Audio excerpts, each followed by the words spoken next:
into Indiana. Okay, camera's back. Do we have sound yet? If you're not hearing on your phone, No. there we go. There we go. We have sound. Okay. It was a USB-C from the There we ATEM go. that was being an asshole. Yeah. All right. Sorry about that, folks. Sorry about that. What we'll do is we'll Well- finish out the show tonight, and then we will probably reload with the recording because Tim has it recorded, and I know for sure that audio is on the recording because I don't want to miss. But Wes, you were saying without audio that we have a commissioners meeting tomorrow. It's going to be primarily talking about the re-election. Well, that's not the focus of the meeting, but Well, you're expecting people to come yeah. for the call to community the public. call to the public. Yeah. Yeah. Yeah, there Um, seems to be some rhinos spreading lies. I mean, I'm not giving any names. I'm just saying some rhinos. you never impugn anyone's character, Larry. You're always just. He's a good guy. No, he's an okay guy. Yeah. Well, everybody else is I just doing don't like liars. that. I can't stand. I don't like liars. Mhm. You know, and when you lie about people that are actually doing a really good job, Yeah. just, especially if there's if it's all about vengeance. Yeah. Political offices aren't for vengeance. You don't run for office for True. vengeance, and it's Yeah, I think Very you true. ought to run for office if you can put out the case that you'll do a better job on behalf of the citizens. Yeah. And in my mind, a better job is, okay, make the taxes lower, make our services better, and in my view, they're hard pressed to do that. As I said earlier, we have the lowest county property tax rate in all of Michigan. right. Which is amazing because we have a pretty high income rate. Plus, recently, didn't you, or like the last couple of years, didn't you get awards for having the best workplaces or something? Yes, yeah. There's a Detroit Free Press, sponsors that, along with the company called Energage. Energage is the company that we hire and many other firms hire. So let me get this straight, Wes. This liberal Detroit Free Press, probably the most liberal paper in Detroit, gave you an award for having the best workplace. Yeah, the most engaged workplace, and and we've got that award for the last 2 years. And what? How can you argue with that? Right. Yeah. I mean, Right. the proof's in the pudding, Well, I right? heard other lies too. I heard,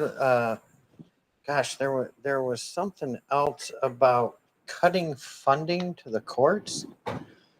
No, actually, So There's the a courts. lie. The There's courts. a lie going around that you guys have cut funding to the courts. Yeah, That's been started by some rhinos. the courts are suing the Board of Commissioners because they were unhappy with the amount of money they were appropriated for this calendar year. And you increased Right. the money. Yeah. Not as much as they wanted it. Right, but Mhm. you still gave them more money than you increased their budget, and they didn't like it. Correct. So you didn't. Isn't that how that works in government every time? Is that those who want to spend more money, traditionally the left and Democrats, always scream that you cut our spending, you cut our budget. No, we just didn't increase it at whatever 2 to 4% of growth that you wanted us to go at. Well, I heard the chief judge wrote a check for a whole bunch of money that he didn't have the money for.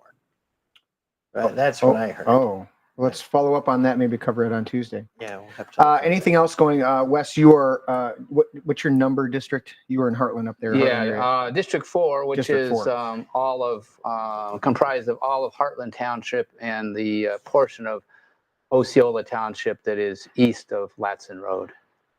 Which is a bummer for me. Yeah, Because I'm just west of Latson, but I'm still Osceola. Yes. And you were one of our more frequent guests. Not that I have a problem with our commissioner. Roger's a great guy, but you are such a frequent contributor that to be part of your commissioner district would just warm my heart. No, I like Roger. He's a It's nice pretty guy. good having him as a Yeah, And- frequent guest. yeah. So let's As a get frequent guest, but he's also my commissioner. your commissioner directly. Yes. Yeah. And my good So, friend. we have a school board meeting tomorrow. They're going to vote on In some Heartland? stuff. Yeah, Heartland tomorrow will be voting on a bathroom policy. And from what I understand, Mhm. there's been some changes to the policy from the one that I initially opposed. Okay. But until I see it, um, Speaking of our great commissioner, not Wes, gonna- what does this say here? What is this? What's that say? It says at the top, it says, "Hey Joe," and then it says it's called an attempted assassination. Yeah.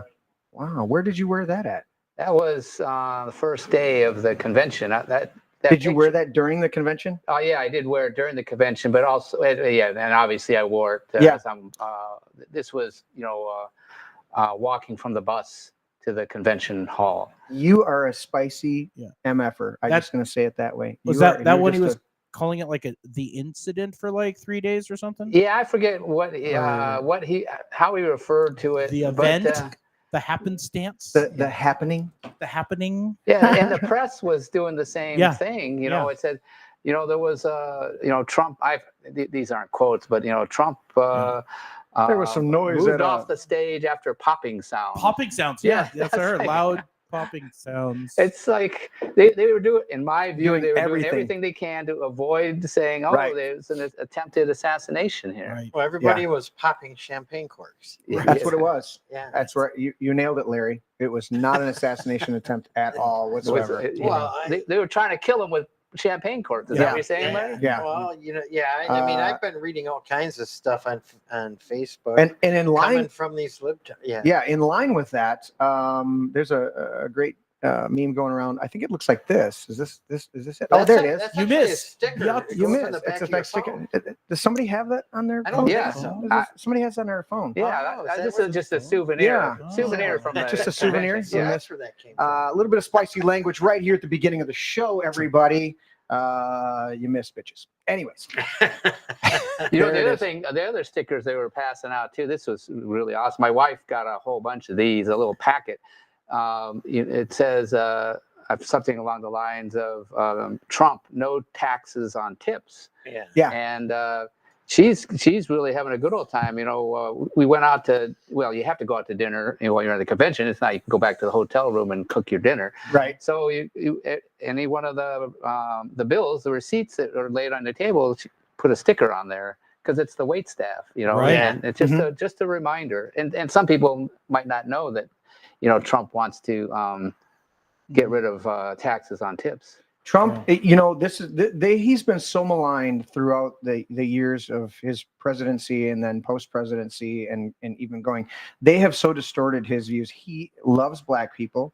He is for the common working man. He's Loves had everybody. there's so many testimonies of people that he will not bring up himself, that he will not highlight, because that's a true humble man, and a generous man will not bring attention. In fact, when they stand up there and they say, "Oh, look at him up on stage, he's braggadocious," I'm like, you do not have a clue what a braggart looks like. A braggart is somebody who brags, which is a braggart. Look up that word. Is somebody who boasts of things that they don't do. Yeah.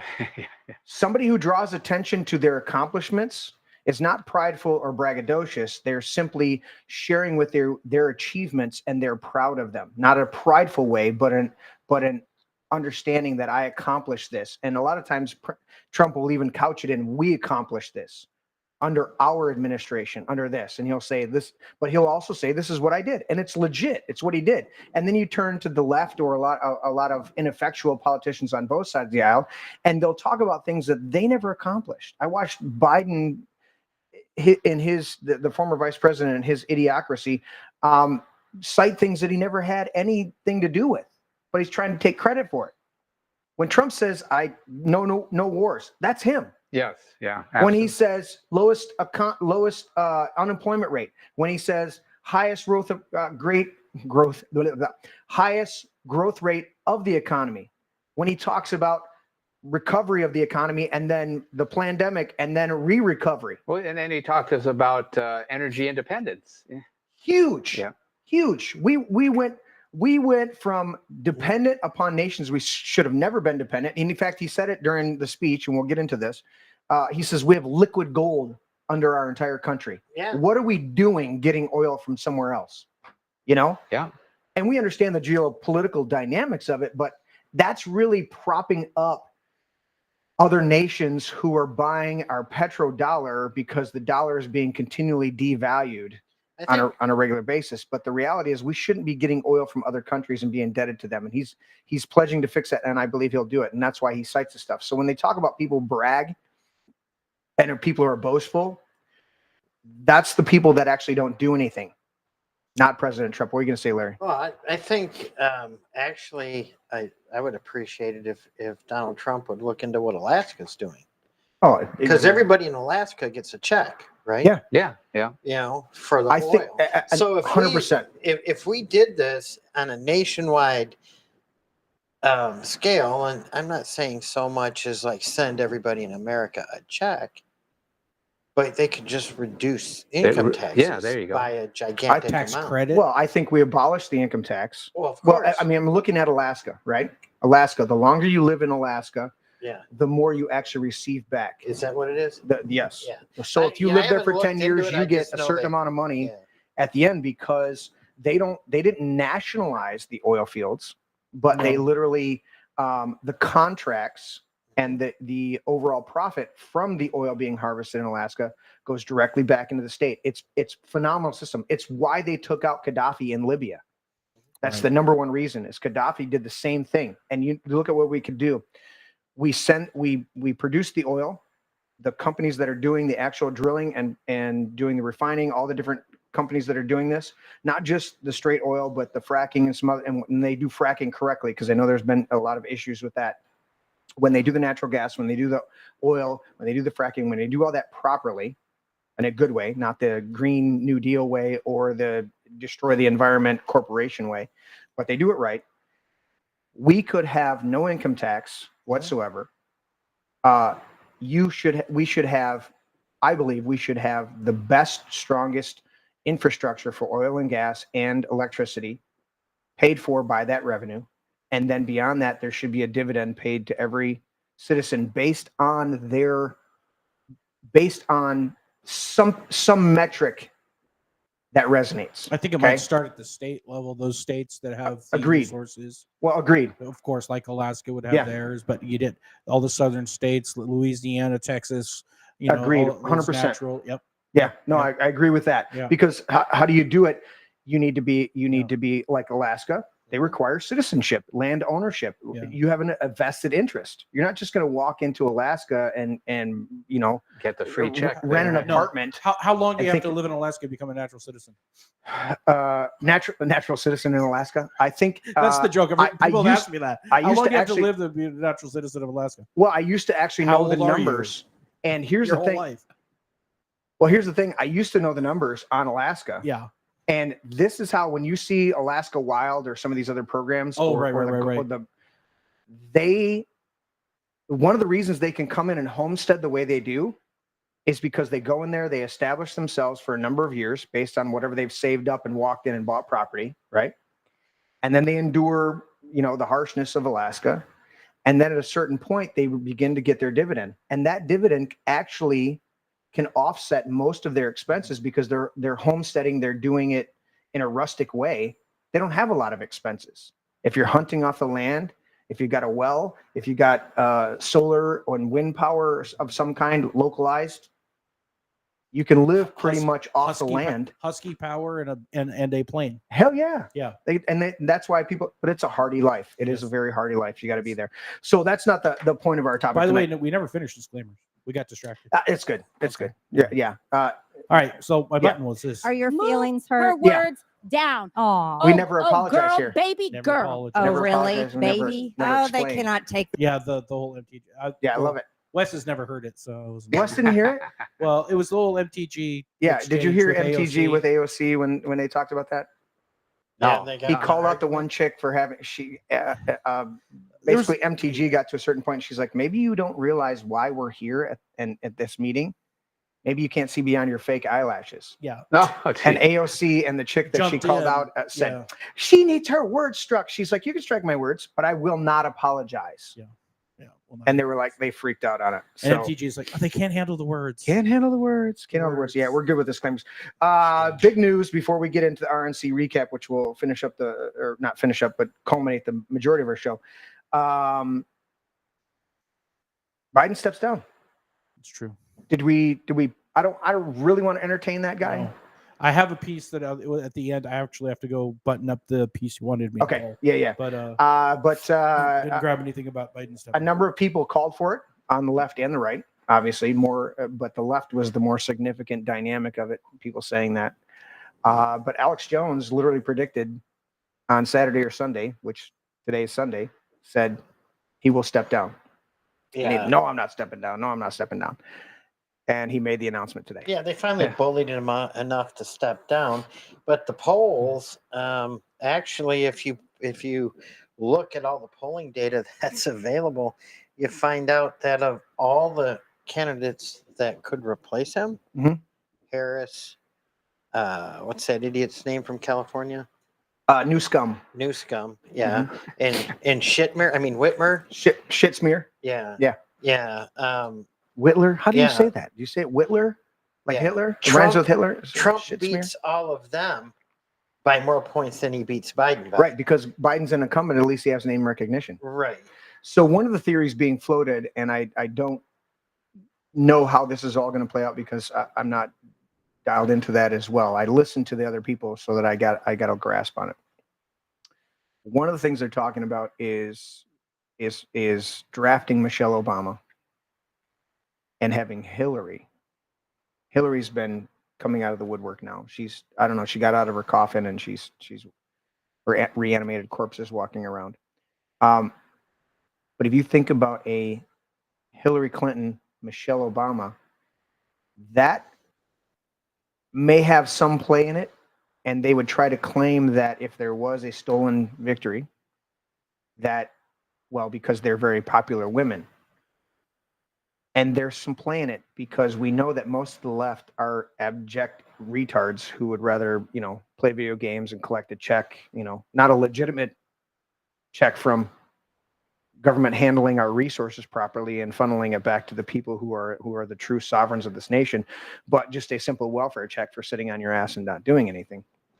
But it's been floated that the idea is you put Hillary Clinton and Obama on a ticket together, whatever configuration, they're going to jockey back and forth and have a pissing contest. But there will be a number of Democrat voters who go in there and just see Obama on the ticket along with Hillary, who they voted for 8 years ago. And they will just see those names and just the name recognition alone. Many brainless lefties will vote for that. Now, somebody just sent me a picture. There you go, Jeremy. What, you just sent me a picture? Yeah, somebody just sent me that picture from Okay. the convention. And lo and behold, there's somebody in that picture that I recognize. Oh, there it is. Yeah, those are the banners that we had Let me see if people I sign can. on. Let me see if I can go to it, guys. Tim's over there doing an edit real quick. Ah. I think I did the button correctly. Yep, I did do the button correctly, and I forgot to switch. I forgot to switch. I was so caught up in doing the button that I didn't switch my screen. Yes. Who is that? Wes? Can you make that out? I'm not sure if I can. I think that's that. Is that? That's that commissioner. I'm trying to that's, zoom in that's on that commissioner from Livingston County. His name what's- escapes me. That white supremacist. Larry Yeah. never pronounces it correctly. I think it's Nakagiri. Nakagiri. Yeah. What He they always say, wants. Nakagiri? He always. Larry likes to mess with you, Wes. He messes with everybody. Well, he likes. He thinks your name. He looks at your name and automatically doesn't see Nakagiri. He sees Naked Girly, and he just throws him. He just gets all.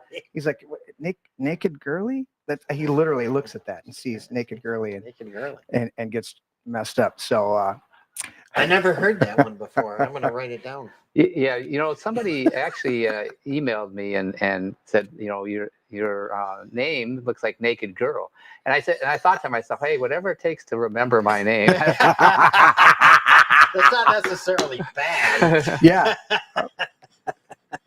Wes and the Naked Girl. I like it. I don't know if it's going to be a slogan, but Yeah, that's not, don't say that around his wife. your wife's a sweetheart. She is. Yeah, but so those banners were signed on basically on Memorial Day after the parade in Heartland. Yeah. Okay. And I tell you what, that was a lot of fun. I had a tent set up and people. I'll bet you we had. Wait. Okay, let me go back to this. Tim, can you hit the button and go back to it? Heartland didn't have a parade, did they? Yeah. So wait, yeah, Memorial Day. I didn't know what that was Oh, in the they didn't bottom. have 4th of We, the people at Livingston County, love President Trump. Yeah. Those are actually all individual signatures. Yes. I did not even realize that. Yeah.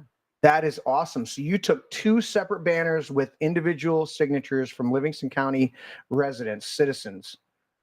You took those to the RNC. Yeah, we wanted to get a good place to take the picture, so we thought, well, we couldn't get down to the convention floor with that. Yeah. But you thought, the Trump 2024 was that would be a good place to. That's beautiful, my friend.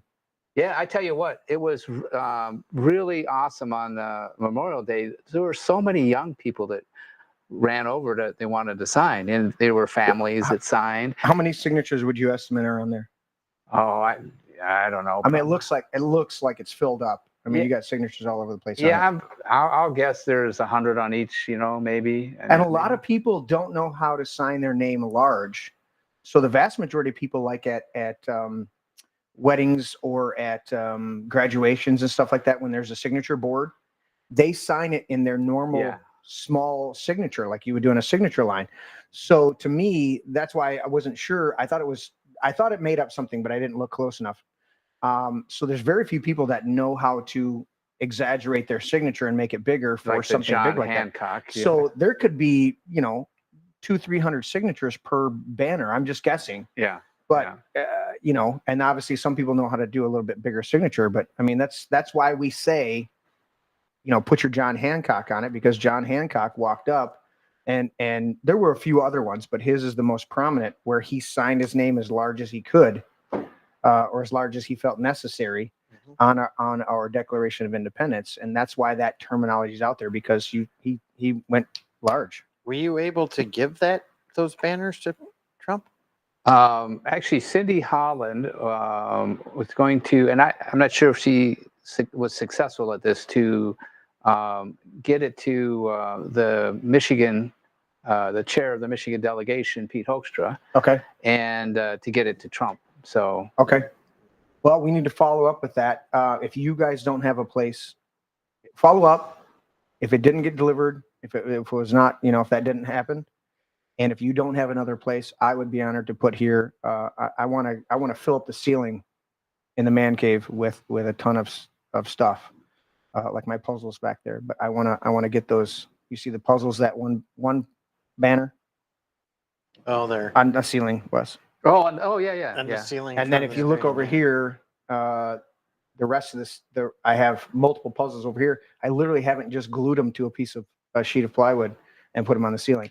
But I would love to. Those are phenomenal. So if 2 caveats: if it didn't get delivered, and you guys don't have a place to show them and honor the people that signed them, I would love to have it here and put it on profile. But I'll just throw that out. Anyways, so Biden stepped down. 2 shits not given. There you go. More assessment. Where you got it? Where am I looking? You're hollering off camera. I don't know what you're. Okay.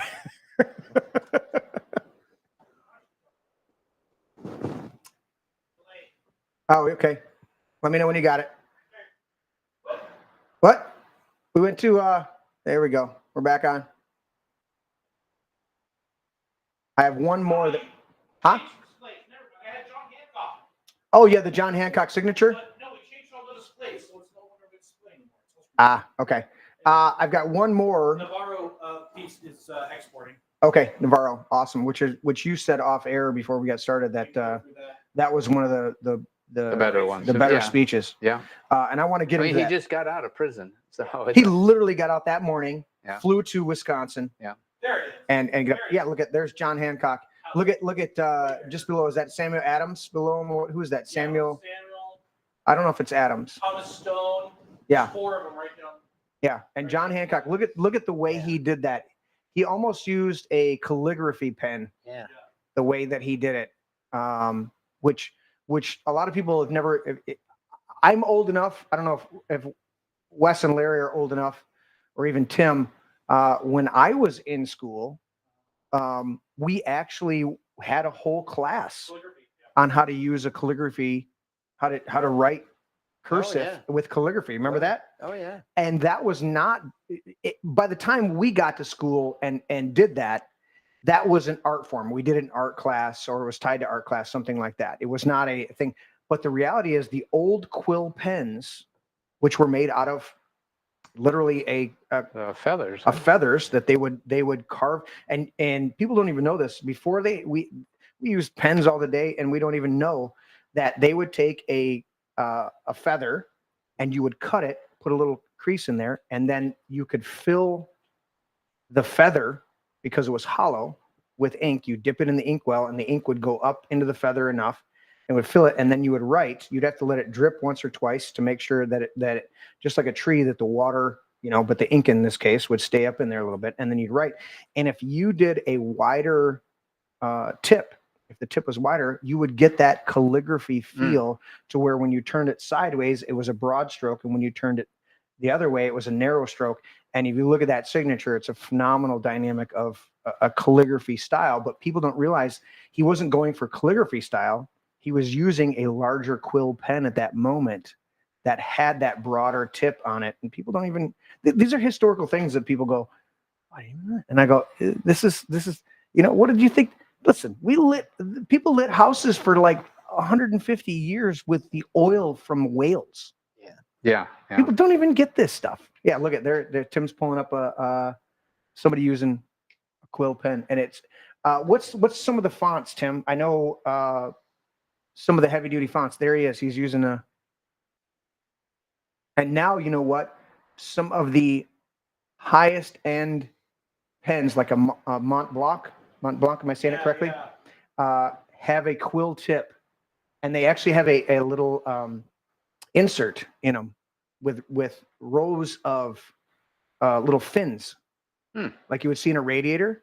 And so you fill the ink, and the fins hold the ink in the end until you literally press the tip to the paper, and it allows just enough ink to come down to the tip, and so you can write, and you can fill up these quill pens. Look at that. That's a brush. Chinese. That's a Chinese with a brush. brush. Yeah. But that calligraphy style, and it's amazing. Again, John Hancock doing his signature. Yeah, see, and when he presses down, then it allows the ink to flow, because they'll do a small little cut in the middle of the tip, and when you press it, that allows the tip to spread just enough for the ink to flow. Fascinating stuff. Now you know. Now you know. Information. So Wes, I gotta know. Did you have a front row seat for Hulk Hogan's speech? No, the seating was, it was the same seating every day of the convention. So you were assigned by state? Yeah. So, Okay. the delegation, the host delegation of Wisconsin, they were right up by the state. I mean, that's traditional. So, Yes. Yes. And I would say we were probably, a little bit over halfway back, from the stage, from the people in the farthest. Okay. On the convention floor, the farthest away, we were probably halfway. Were you like in the middle, or No, we were towards the off left too. or If the you're right? looking at the stage on TV, facing the stage, we would have been off to the right.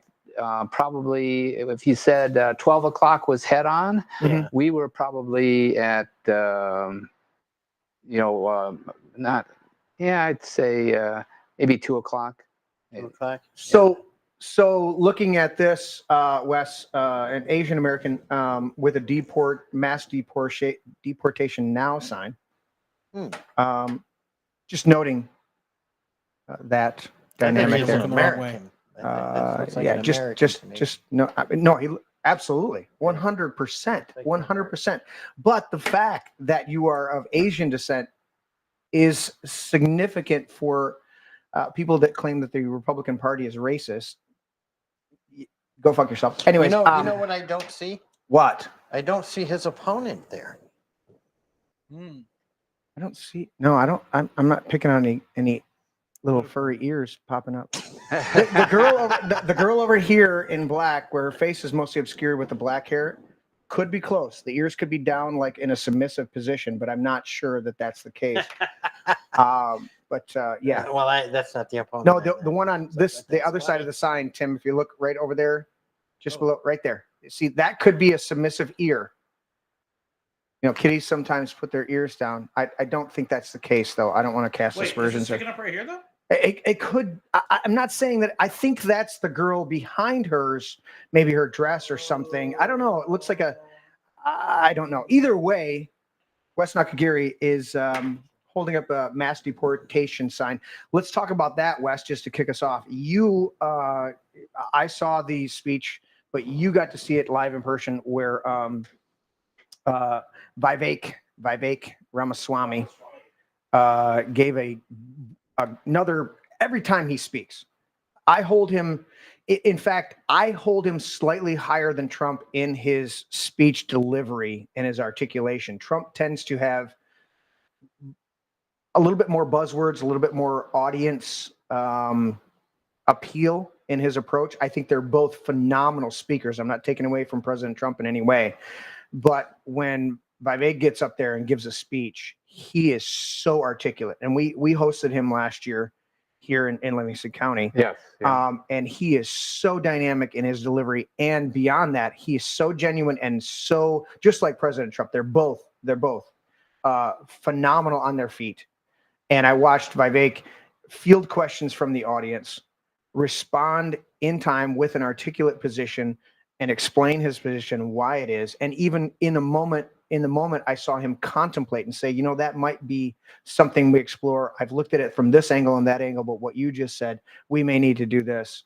Remember when he was at the barn? Yeah. And phenomenal. So you got to see him give this speech, specifically talking about this mass deportation.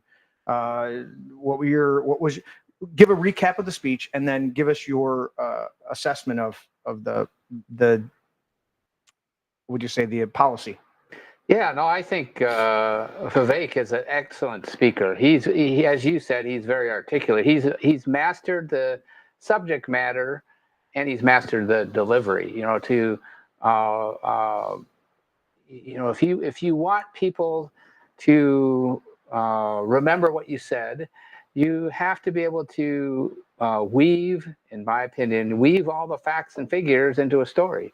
Otherwise, if you just listing off the bullet point items on the policy, and nobody will ever remember that. No, absolutely. And you got to bring it. You got to make it personal. You got to bring it home. Yes. Yeah. So no, he said actually the Michigan delegation got a chance to have even more up close and personal with Vivek. He made reference. Yeah, because he came out and spoke to us.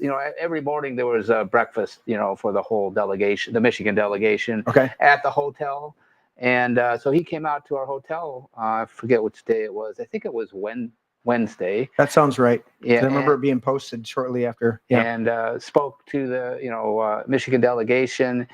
He said, the things that I remember most vividly is that he is for mass deportation, not because we don't like people that come here, but because when they came here, they broke the law, and we are a country, a rule of law country, and so I thought that resonated with me. The other thing he's touched upon, not only in the speech to Michigan, but the RNC, is that we have to do something about getting under control the fourth branch of government. That's the bureaucracies. Right. Yeah. The unelected Unelected bureaucracies. bureaucracies. You know, we the people, we don't have a choice. We don't get to vote them in and vote them out. Well, and the Supreme Court just came down with an epic decision just recently. But yeah. The Chevron decision. Chevron decision was phenomenal to say, you know pissed what? off the libtards. No, Oh, they're yeah, mad. you can't just create legislation from whatever little bureaucracy desk you're sitting at and think that we have to obey this stuff. That's bullshit. Yeah, it's totally unconstitutional. Not only do we have a problem, that's the dirty little secret is not only do we have a problem with the legislature passing these 2,000-page bills in individual houses or the Washington, but we also have far more regulation in the bureaucracy in this over these unelected different alphabet letter soup agencies. They're just passing stuff. Yeah. It's ridiculous. Continue, Wes. Well, yeah, that it's the mindset is, let the experts make all the decisions.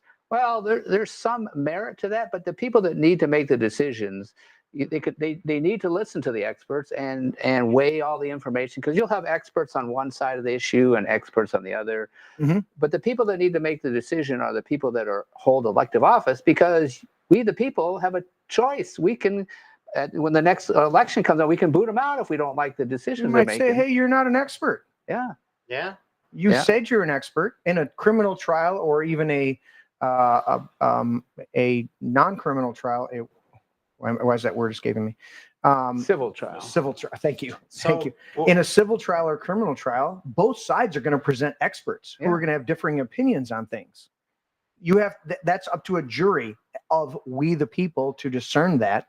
And that's what you're talking about is we have these unelected bureaucracies that are making decisions because the Chevron deference was, well, they're the experts. BS. They're not the experts under the light of scrutiny. They're only the experts if they submit to the light of scrutiny from we the people. What were you going to say, Larry? Well, I was gonna say to Wes, I saw some really cool stuff because my wife and I made it a thing to sit down, grab some popcorn, and watch the convention. There was a lot of cool stuff that we saw. People with Trump masks or some people wearing Band-Aids on their ears.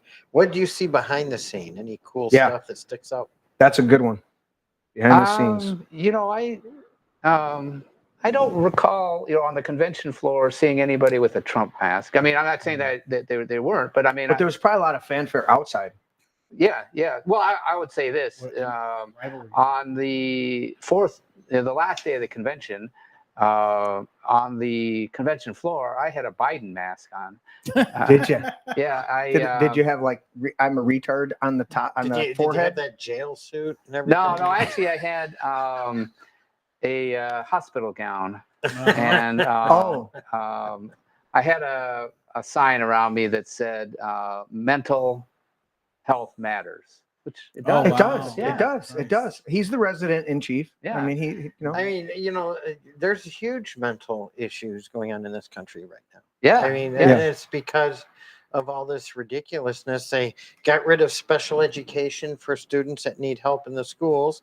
We closed all the mental institutions. So now anybody that has an issue is just free to run the country. Hold on. The special ed thing, just to clarify, because I think it's not that they got rid of it, is that they expanded it so wide that almost any student could be almost declared in need of special education, and they polluted it to the point that they diluted it. Diluted it. Yeah. Diluted it. Yeah, they diluted it to the point that it's no longer it's no relevant. longer an effective program. And here's the problem. Number one, the school system as it's set up, the Prussian education system, is a problem in and of itself. For the and APES program, then the one size fits all. Now we moved from that everybody has special needs, and instead of having these, I am a 100% subscriber, and I know we have some big schools here in Livingston County. I'm a 100% subscriber. Is get rid of the big schools, use them for assemblies, use them for music, use them for drama, use them for athletics, of course, right? But get rid of the big consolidated school districts and go back to one room school districts. You know what we're going to do? You're going to remove the hierarchy dynamics, because you're going to require the older students to help the younger students. It becomes, go back and watch Little House on the Prairie. You had a teacher running a one room school district that delegated different things to different students. They were all helping all of the kids, and all of the kids learned to read, write, and do arithmetic. And then they would specialize their own vocations, and whatever those vocations were individual to them. We've created a prison training ground and a indoctrination camp, and we're having to vote on issues about which bathroom to use. We're not educating our children, and we're at the very bottom of developed nations in education, IQs, and industry. Yeah. At least in the lower 20s. Yeah, exactly. Yeah. Let's get back to this before I want to go to a That question. clip's almost ready too, by the way. Okay, I want to get back to this before I go to a question in chat. A very good question from Joni Jojo. But Wes, finishing up with, we didn't finish quite up with Vivek in his speech. You know, you've got different guests that are coming. Breakfast is there at the hotels. You've got different guests. You held up a sign, mass deportation. Was that right after that? Were you inspired by that, or was that prior to it? Well, the sign, holding up the sign would have been prior to it. Yes. Okay. So Yeah. then it was kind of a not quite a nod to you, but at least you felt like He brought his own deportation sign. He has Right. a stack of them in his closet. yeah, It's of one of course. those things. I'm assuming on the other side it said Trump Vance or something like that. No, it was a sign that it was double-sided, you know. Yeah. So it had the same thing on both Trump sides? campaign or the convention Yeah. organizers, you know, this was different than other conventions. Many aspects, but what I'm just going to explain was different. Okay. We had an assortment of signs, given to the delegates. You know, You could pick or choose. yeah. So they had stuff. One of them had to do with oil. You know, drilling. Drill, You know, baby, drill. They had Trump is strength, Biden is weakness. That's another sign. Yeah, I saw that one. They just had regular Trump. And then when JD JD Vance Yep. was the vice president, they had Trump Vance. So they had a whole assortment. Okay. So on the I don't know if on that picture from Fox News was when Tom Homan, the he was like a former acting Homeland Security director. Okay. Was talking about mass deportation or how to handle all these illegals. I thought, oh, let me. Then I saw the sign at my feet on the floor. Perfect. Mass deportation. I said, oh, this fits right into. Did you have a couple different signs in front of you? Yes, I that said you could grab? I'm going to pull this one up, and that's why Perfect. I pulled that one up. And Fox you know what News. happened in the Fox News control booth is they said, "Oh, finally a not white person with the mass deportation sign," and there you were.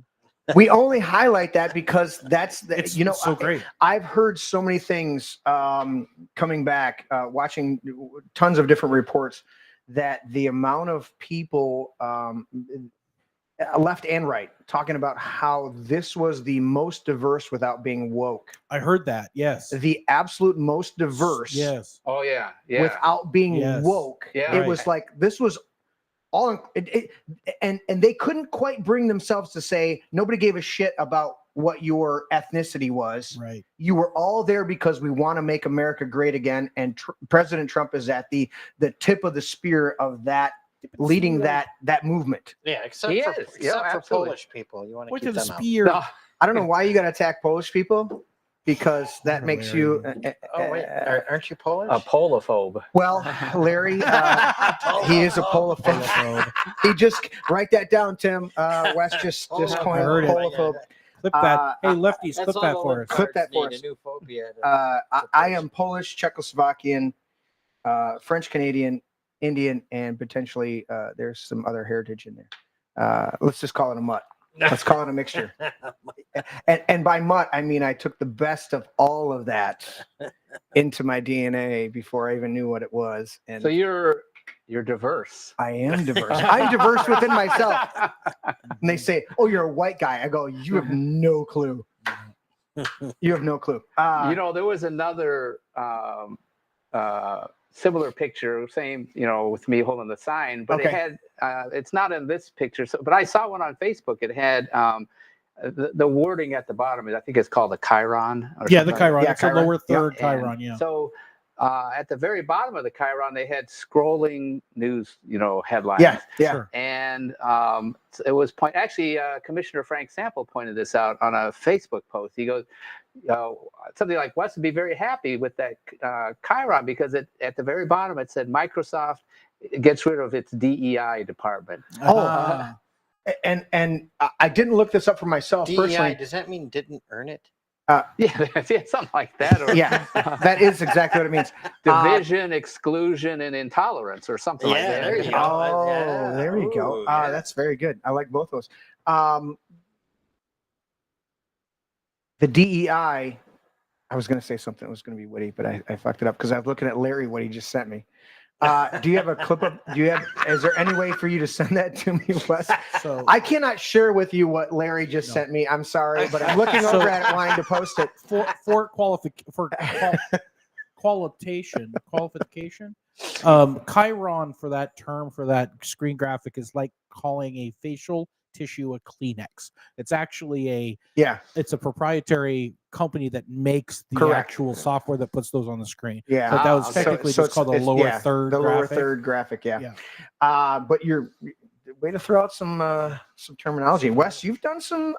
We've actually profiled some of the editing that you've done on the show, and you've produced a few things out there. So you got some chops on doing some video editing and productions. I don't do it frequently, and it takes me a while to do it. I guess the one that I'm most proud of was that music video. About it was Julie Ohashi and all of her lies she told during when she filed a police report. So it had that. What, you did a mashup? He did. Oh, I haven't seen it. Yeah. Yeah, it's pretty actually if you go to my website, I have a. Well, no, actually, I don't think I have a link to the written report. I'll have to send you guys. Yeah, that'd send be us the great. link. Yeah, because it's I was pretty happy with it. It had Fleetwood Mac in the back. Was the music. Yeah. Tell me lies, tell me sweet little lies. Yeah. Oh, nice. Tell me lies. Nice. Um, Not so gonna Yeah, get you we're in gonna trouble, have to but yeah, recirculate that. how'd you- Yeah, we have to redo pay that. pay for the rights for that. So- Exactly. Wes, any other? You loved Vivek. He's talking about master deportation. No, did you get We to didn't meet pull him? up that clip of there, but I loved him, and he said it exactly right. He's like, we have no problem with immigration if you do it legally. Yeah. And that's been the mantra all along. Yes. And what's amazing is you're watching not only white America, but you're watching Black and Latino America Mhm. finally get a fucking clue that illegal immigration doesn't work. What I'm amazed at, and you guys were in Wisconsin, so it's kind of, close by. Chicago, surprisingly, I mean, we have mass shootings almost every weekend in Chicago. A few. Okay. Mhm. Right? Yeah. Where multiple people, and by Impossible. mass, I mean, no, there's no shootings in Chicago. It's a gun-free zone. it's a What are you gun-free zone. talking- There can't be no shootings there. We have mass shootings there, and yet Chicago, if you look up two things about Chicago right now, okay? Mass shootings and protests against illegal immigration in their communities. Because they're shutting down whole schools and community centers, which are some of the only outlets that these communities that are deeply impoverished and are under violence from gangs and drug lords in these communities. It's one of the only outlets that they have. Some of the only safe places that they may have had before this time were playgrounds at community centers or at schools where kids might feel a little safe to go play some basketball. Those have been eviscerated. They've been wiped out with this illegal immigration policies coming down from previously, what was her name? She looked like Admiral Akbar's and Beetlejuice's bastard child. Right. And now I think it's not. Is it Eric Adams? I don't remember who's. No, he's New York. I thought he was talking about Rashida Tlaib. No, I'm talking about Chicago's former mayor and now the current mayor. They're both bumbling idiots. They're both retarded. Oh yeah, I know you. Yeah. But my Yeah, point she is look that like Beetlejuice with a tan. if you take Beetlejuice and Admiral Akbar I and they it had a child, someplace. like they crossed their DNA somehow, That's that chick.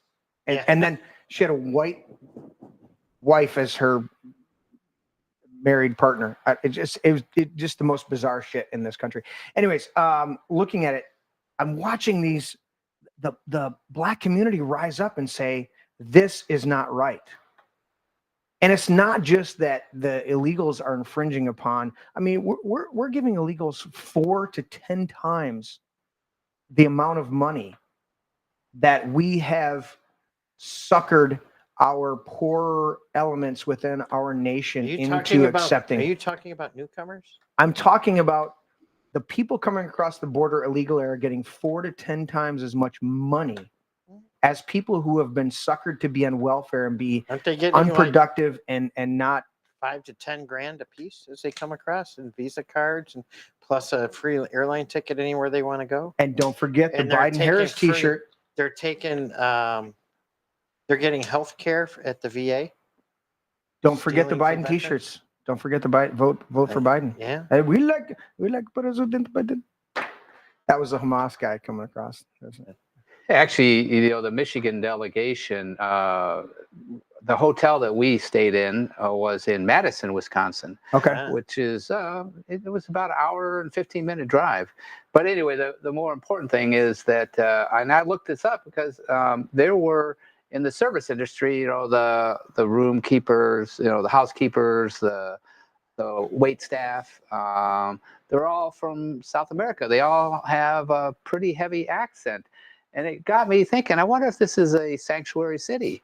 And so So you looked it up real quick? Yeah. How dare you? The PolitiFact, which is a left-wing, Yeah. fact checker. Mhm. So this is PolitiFact saying that, yes, Madison is a sanctuary city. And so you could see, I had You firsthand- witnessed it. Yeah. And I tell you what, I'm not sure. I mean, could you ask for extra towels, or did they not even comprehend English? No, you could ask for extra towels and stuff. But you have to have an interpreter. Speaking of fact checks, Wes, have you noticed in the past couple of weeks that Snopes is melting down?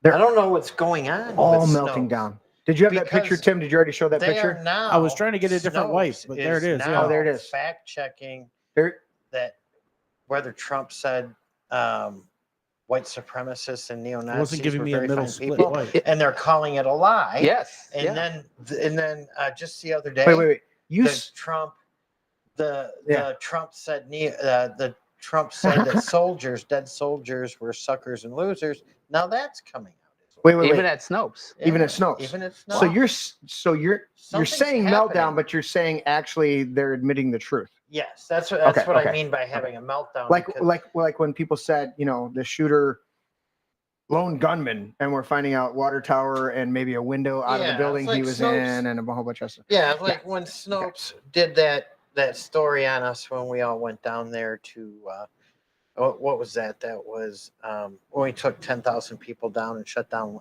Lansing. If you remember that operation. Yeah. Gridlock. Yeah. Yeah. Snopes. When Whitmer was trying to get her boat out, Yeah. her husband was trying to get the boat out Yeah. and wanted to freely travel and have a graduation For party the and do all record, that I stuff. put my boat in the water as soon as I heard. that You we live on a couldn't- private lake, so Yeah, I mean, that's like, yeah. it's like, oh yeah, watch this. Was, exactly. Yeah. is that when you lost all your arms in that Is that- boating yeah, accident? is that when No, you that lost was like- in February. when That you was lost in February. Yeah, It's melted through the ice. My Boating pontoon boat hit an iceberg on Lake Tyrone. Sure. All my firearms fell over. Lost your arms. I lost them. So they're at the bottom? They're yeah. at the bottom of the lake. Oh, give me some diving. Wes is going for that. He knows you had some good stuff. I know Tim has a break meeting. Are you ready? No, it's the it's your speech. You wanted to talk about the one speaker. Oh, lead us into this. You Yeah, got yeah. to see. So the break media is going to be this. Lead us into Peter Navarro. He is That's not falsely break me. imprisoned. I have his 11-minute speech, Oh, is that we're which gonna? I can play and you can talk over. Oh, well, let's do that. You ready to do that? Yeah, that's Okay. fine. Peter Navarro comes in here, and we don't want to do the whole 11 minutes, but we'll Well, I'll pull the sound down. Yeah, we'll pull the sound. But falsely imprisoned by things that Mayorkas doesn't want to own up to. Mayorkas, I want to list out the whole group of guys on the left, the Democrat appointees that are refusing to honor subpoenas from from Congress. Right. Yes. Yeah. And yet Peter Navarro and Steve Bannon, who's currently in prison, get charged with contempt of Congress and are sent to prison. Peter Navarro goes to prison for 4 months. He gets out on Wednesday, flies to Wisconsin, and that evening he's up there giving a speech. Bring the audio up on us, Tim. City of Milwaukee. I got a very simple message for you. If they can come for me, if they can come for Donald Trump, be careful. They will come for you. There we go. We got rid of the buffer. If we don't control our government, their government will control us. Yeah. I loved his speech when I was watching it live. If we don't control all But you were three there, branches Wes. of our government, Yeah. No, I tell you what. When he first came out, it was so awesome. They said, the whole convention hall was saying, "Welcome, welcome home." Welcome Yeah, I had to home." cut like 7 minutes of Did they- chanting and cheering. Did they play any music? No, it was after the music. It was just the crowd chanting. Dude, it would have been awesome to do Welcome Back Carter on that. Yeah. Welcome back. And his first line was, "Yes, you just all want to see my MAGA tattoo I got while I was in." Didn't catch that one. That was awesome. All right, bring it back up a little bit. Yeah. Jan which 6 committee. demanded that I violate executive privilege. Yeah. What did bullshit. I do? I refused. He says I refused multiple times in this speech. I The loved it. J6 How was- committee I mean, the audience was demanded erupting. that I betray Donald John Trump Right to here. save my own skin. I refused. Yeah. Here's the thing about the Constitution. They demanded that I break the law because they have no respect for it. I refused. And a Democrat majority in the House then voted to hold me in contempt.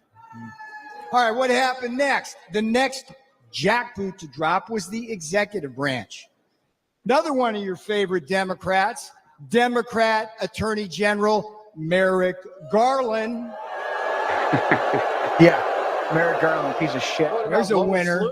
Lerner from the IRS. Yeah, remember? Him and Exactly. Jack That's another Smith one. indicted and And prosecuted let's not me forget about for Eric Holder. criminal contempt of Another one. Congress. Oh, you're Now, talking here's about what's Fast and weird Furious? Yeah, all these Democrats were held in contempt of Congress. Yeah. Did Exactly. Did they go to jail? Nope. Two guys with blood on their No, hands. they didn't go to Eric jail. Holder How dare and you Alejandro Mayorkas, insinuate great voters are, they go to right? jail? But there's not a two-tier justice. Not a two-tier justice. Ridiculous. A lot of cowboy hats. For Was that the decades. Texas delegation? For decades, Yeah. the Department of Injustice It's only a right now, the Department of Justice policy stated, Department hear me of out on Injustice. this. If I Congress like how you slaps a use that subpoena phrase. on a senior White House advisor like me, the advisor's duty is to politely tell them to go pound sand. Now, he wanted to say something That's else in there. exactly He wanted to pull an Elon what I Musk. did. Yeah, So but you can't far say we go got fuck two yourself on this branches, show. legislative and Well, on the executive. show you The can. judicial On this show you branch can, but there you can. delivered the final RNC. blow. Just as For the record, another Larry's favorite of the yours. first just F-bomb in as the show. Democrat He said Judge one earlier. Juan Marchand, Oh, he said one you know earlier? this guy? I Did did. to Donald John Thank you, Tim. Trump in his Keep me in track. Manhattan Keep me in check. kangaroo court. Yeah. Another Democrat judge, a guy named Ahmed Maida. Keep your eye on this guy. Ahmed Maida, Obama appointee. They stripped me of every possible defense. And then what? Just like in Manhattan with Donald Trump, they threw me to the wolves of an anti-Trump jury. And where? The D.C. swamp. They convicted me. They jailed me. Guess what? They did not break me.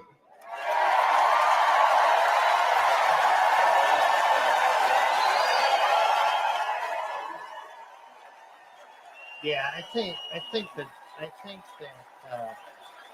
think he's got a lawsuit now after that. That's one thing that I want to see is And all these J6ers that got thrown in jail. yeah, They will never break Donald Trump. they will never break Donald Trump. No, that's one thing I want to see is I want to see the fallout from all of these wrongful prosecutions and convictions. I've been looking at this personally is where is this dynamic of having prosecutional, how the fuck you say prosecutorial, thank you, Larry. discretion, Abuse. abuse. Prosecutorial abuse. Yeah, well, in Michigan, in the state of Michigan, if a prosecutor is found guilty of prosecutorial abuse or misconduct, That was the word I was Right. looking for.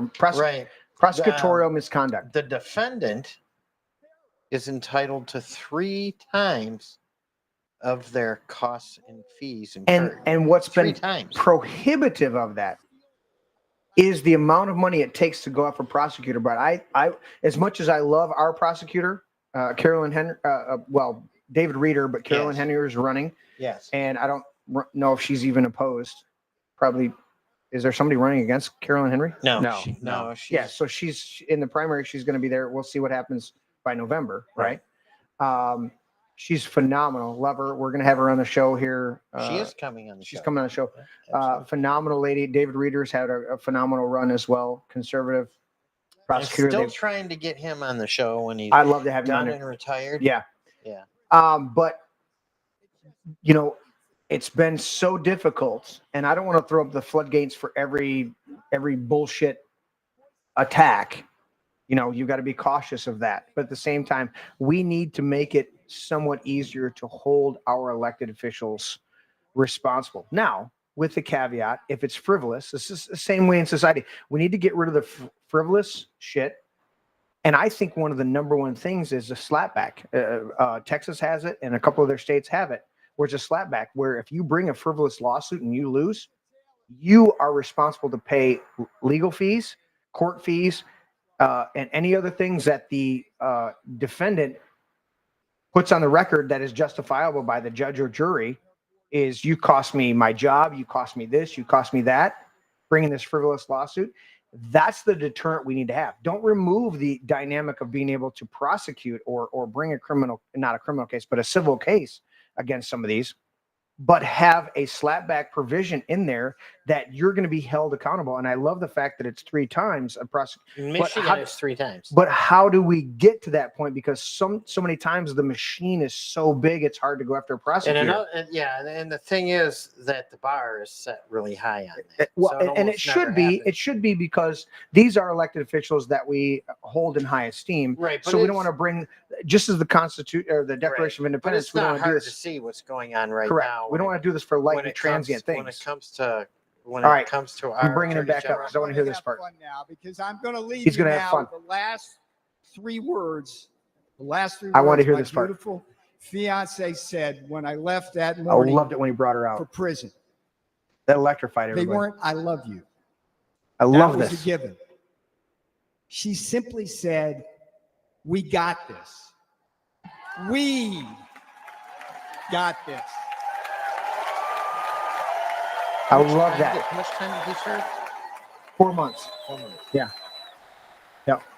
That's what He should get $1 million a month from the government. I Minimum. think it should literally come out of the pockets, not of the government, but out of the pockets of the government of government employees Oh yeah. that did it. The I'm judge. tired of payouts being made by the bring my government, girl which out comes now. out of the taxpayers. Hold the individuals That's what these responsible for doing lawfare it jackals don't personally accountable. understand. Yes. 100%. They put people like me in prison. There she is. She's like, he called me figurative out. I don't know what I'm going to do. literal I'll bullets kind of of walk Donald up here. Trump. They also assault our families. It's beautiful. On election day, Who is that?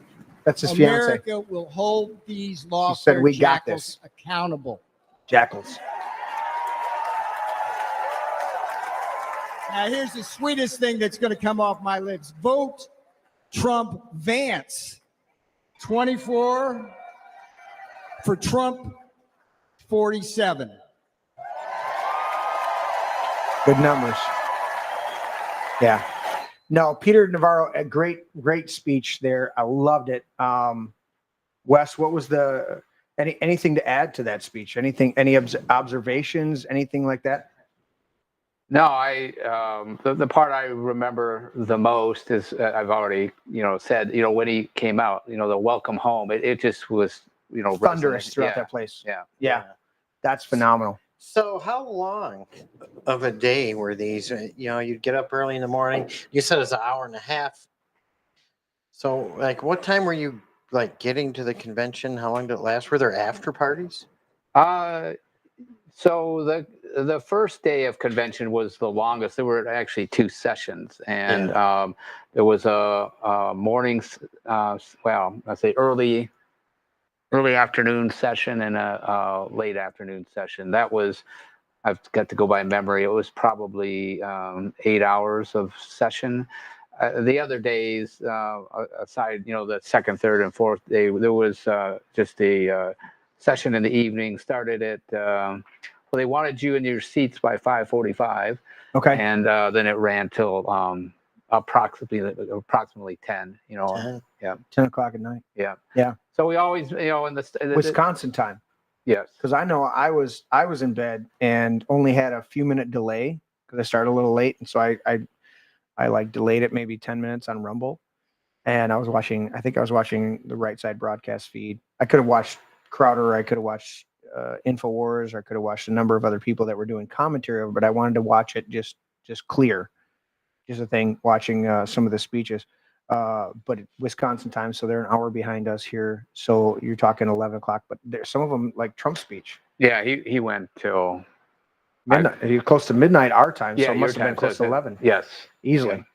And they were even complaining about it in the mainstream media press.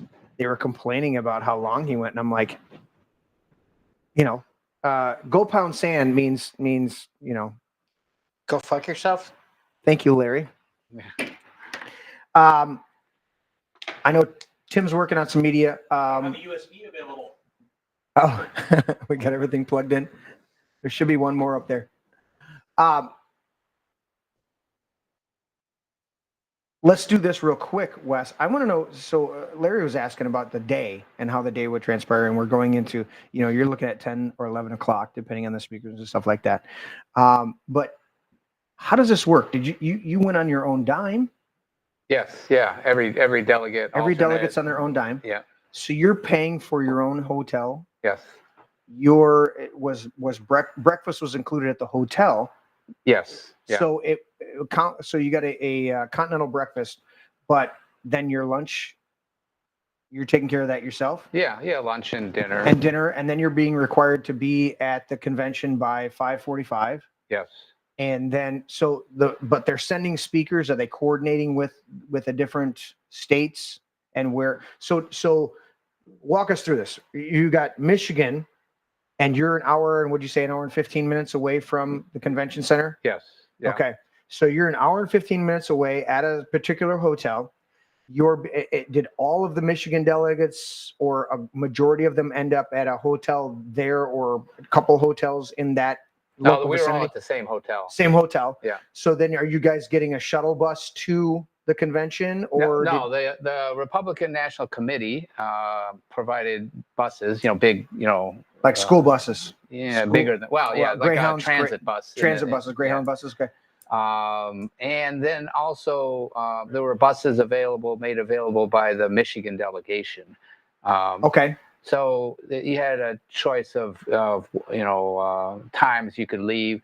They had things going on in the morning. Yeah. Well, I'll say third party organization. The Heritage Foundation had Phenomenal group. Yeah. had sessions that you could attend. Okay.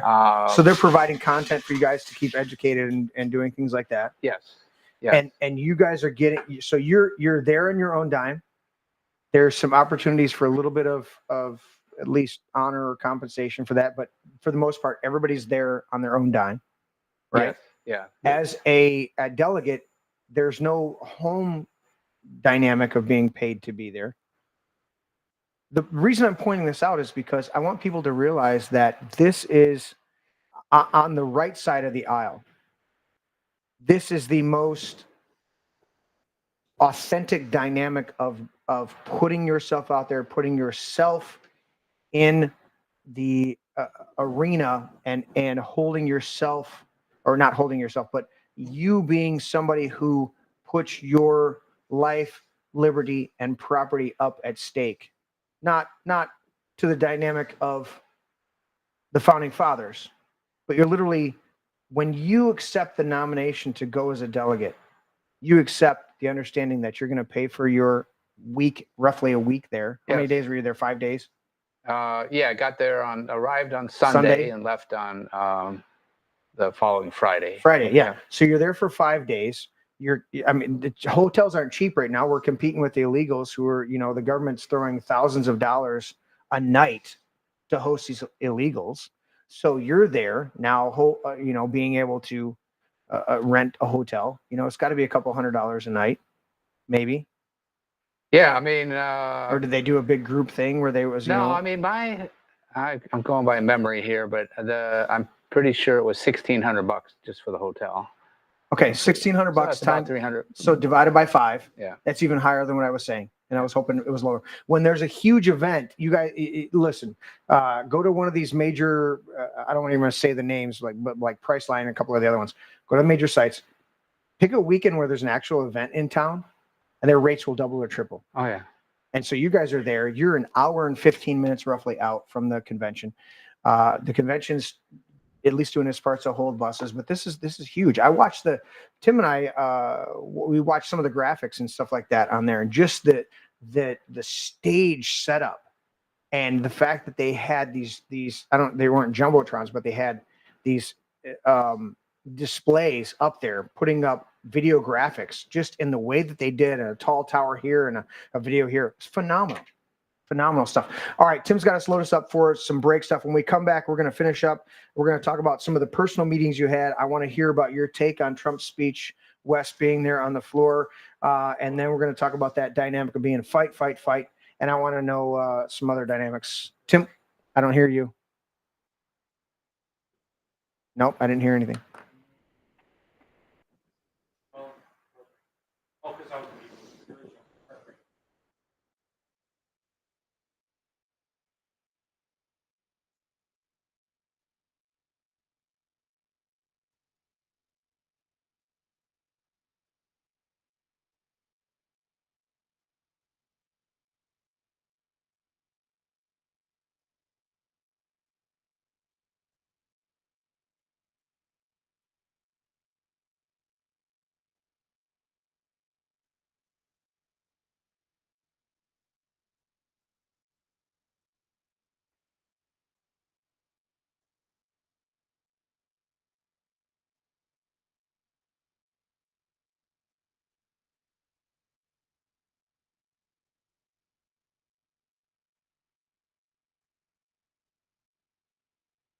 The markets, he says, quote, when terrorists have inside information about an imminent attack, they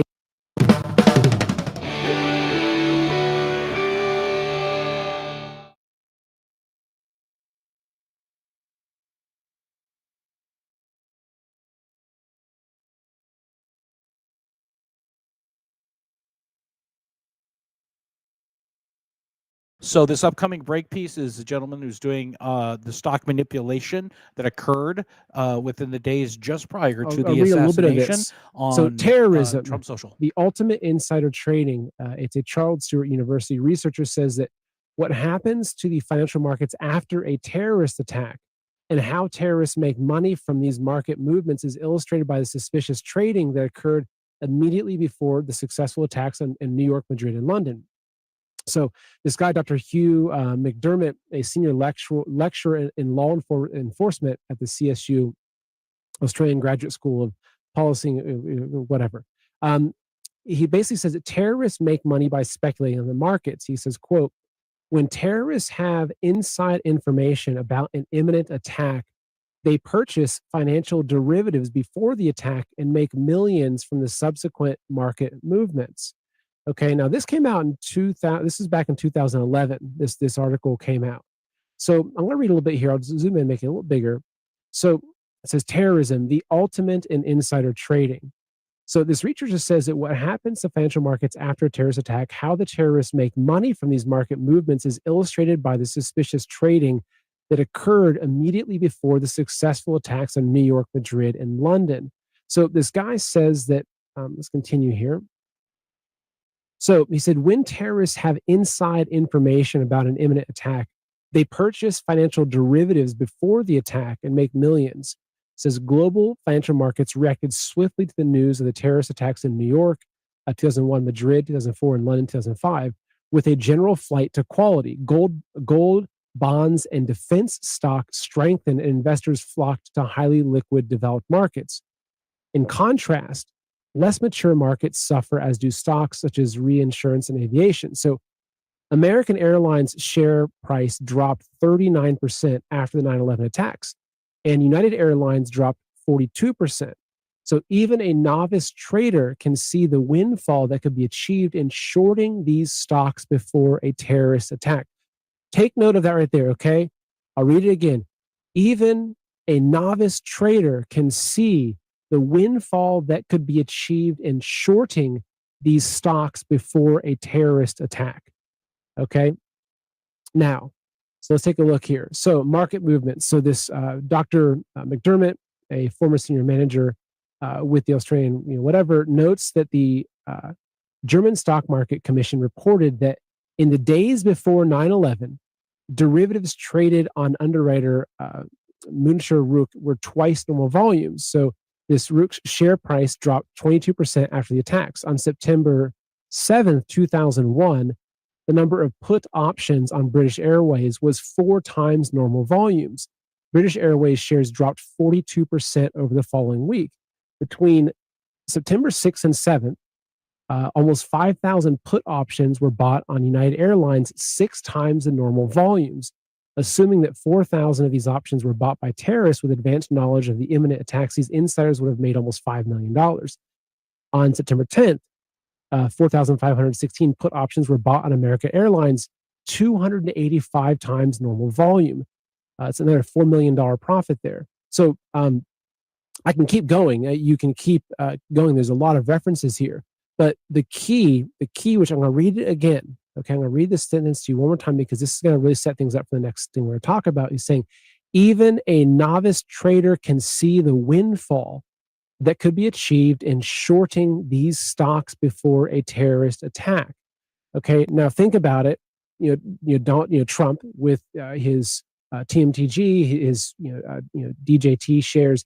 Basically, if you knew that Trump was going to be killed, right? You could call this absolutely a terrorist attack, the same way people knew that 9/11 was going to happen beforehand because they were involved in it. Now, granted, the article talks about, it makes you think that, oh, maybe there's all these kind of people over in Afghanistan, or these Arabs or these terrorists over there that bin Laden's cousin is buying, he's shorting the airline stocks. No, it's actually probably our own government, probably our own officials, our own people tied into the Bush family, et cetera, that were probably the ones shorting these things, because we know that, well, I guess we assume through our research as truth seekers that 9/11 wasn't just some random terrorist attack, and that people within our own country were highly, highly involved in orchestrating and carrying out and profiting from it, right? It's like, I think it was Larry Silverstein buying insurance on the World Trade Center shortly before that. Maybe he had a little bit of insight into what might happen. So we can see, though, that as that article pointed out, that people short a stock, right? So shorting a stock, and look, I'm not a financial trader, I'm not that kind of guy, but as I understand it, it's basically placing a bet that the stock will go down, right? So if you think that Blockbuster is going to go down significantly, you short Blockbuster, okay? Because then if it's successful, then you make money off of the lessening of Blockbuster's share values. So if we're looking at what happened with Trump over the weekend, and if we look at stocks and we look at, were there any major short positions taken on stocks that would potentially fall if Donald Trump was assassinated, that might give us some good indications. So this is one of the big things that I think that needs to be talked about right now. So I've got a variety of threads and different information that I want to read to you here. So this is from earlier today. This is on the Shadow of Ezra account on Twitter, saying that someone or a group of individuals shorted millions of shares in Trump's Truth Social stock in the week leading up to the assassination attempt. Short positions against Truth Social stock doubled between July 1st and July 12th, going from 7 to 15 million shares. Now, this person, he says that a similar occurrence was observed on September 11, 2001, when substantial bets were placed against the stocks of major airlines, American Airlines and United Airlines, the day before the attacks, which I just read that to you in that other article. Something similar happened before the terrorist attacks in Israel on October 7th, where bets against the value of Israeli companies spiked in the days prior, suggesting some traders may have had advanced knowledge of the looming terror attack and profited from it. They anticipated that Trump would be dead by Monday morning and tried to profit from that scenario, follow the money. So this little chart here, I'll pull up. This is from what I understand it, this is the shorts taken against DJT, right? So you can see a vertical line, right? That a lot of people, or not necessarily a lot of people, but a lot of shares were shorted. And this is happening right there, 7:15. So this is within 24 hours or so, a day or so before the attempted assassination. So more information has come out. Okay, so this is Champagne Joshi, who I've, great reporting. So what he's come out with in discovering is that a company called, the question is, if there's these shorts being taken on, basically Trump stock, which company is shorting and who runs a company, who are they tied to, what groups are they donating to, et cetera. So we're going to be digging into that because this is very revealing. Now, I mentioned the Bushes 9/11, and maybe we'll come back to the Bushes. We'll see where this little journey, this little rabbit hole takes us. So Joshi says, a company called Austin Private Wealth LLC shorted 12 million shares of DJT via a put option. The filing date is July 12th, the day before the assassination attempt. They have around $1 billion in assets under management, and this is by far the largest put placed. According to a source, the trade represents 6% of total shares and over 16% of the float of the stock, given the fact that Trump owns 60% of the company. Right? So this is a company that Trump owns 60% of. This is a giant bet when you consider the total AUM, but wait, there's more. Okay, so this is just showing the actual bet itself. Okay, now continuing, he says, okay, to make things more interesting, my source tipped me off with the following two images from their Bloomberg terminal. The screenshot on the left shows the put by Austin Private Wealth LLC that was taken earlier this morning. It shows he says 120,000. I think he meant to say 12 million. 12 million puts. As you can see, their position is by far the largest. The next closest is Citadel Advisors with 16,000. Right? So 12 million to 16,000. That's a big difference. Huge, huge difference. Okay. Here's where it gets interesting. The screenshot to the right was taken later in the day, and poof, Austin Private Wealth LLC is nowhere to be found. Right? All their shorts just disappeared. This is my brain.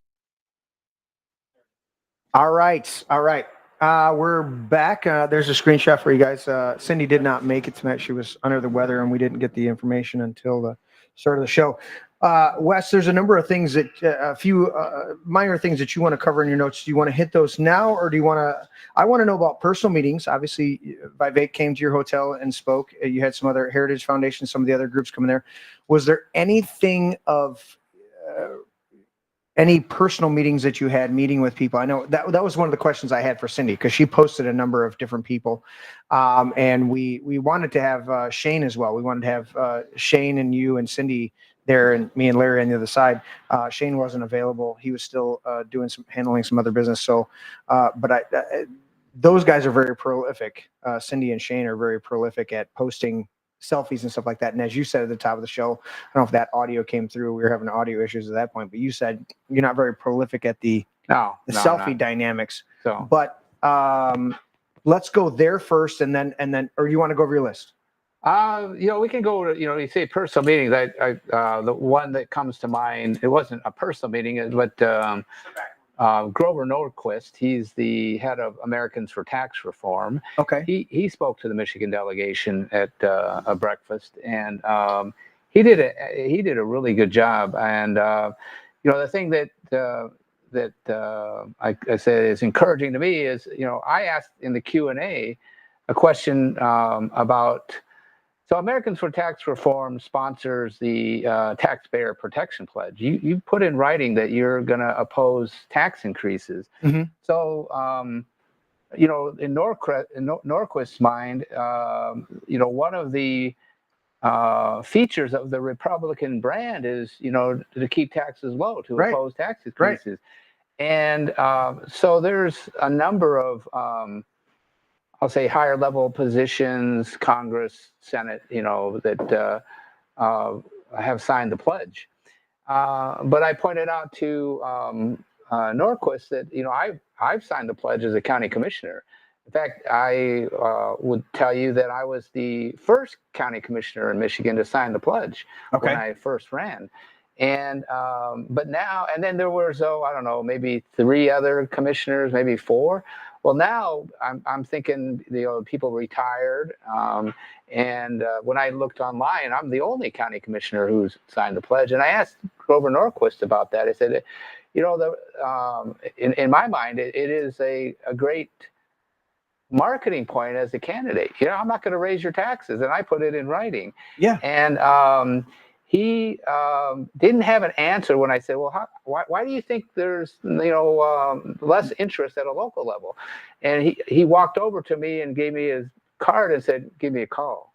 Oh, nice. Nice. So I'm going to call. I haven't called him yet, but if you're a Republican, especially if you're just starting out, you're running your first campaign. Yeah.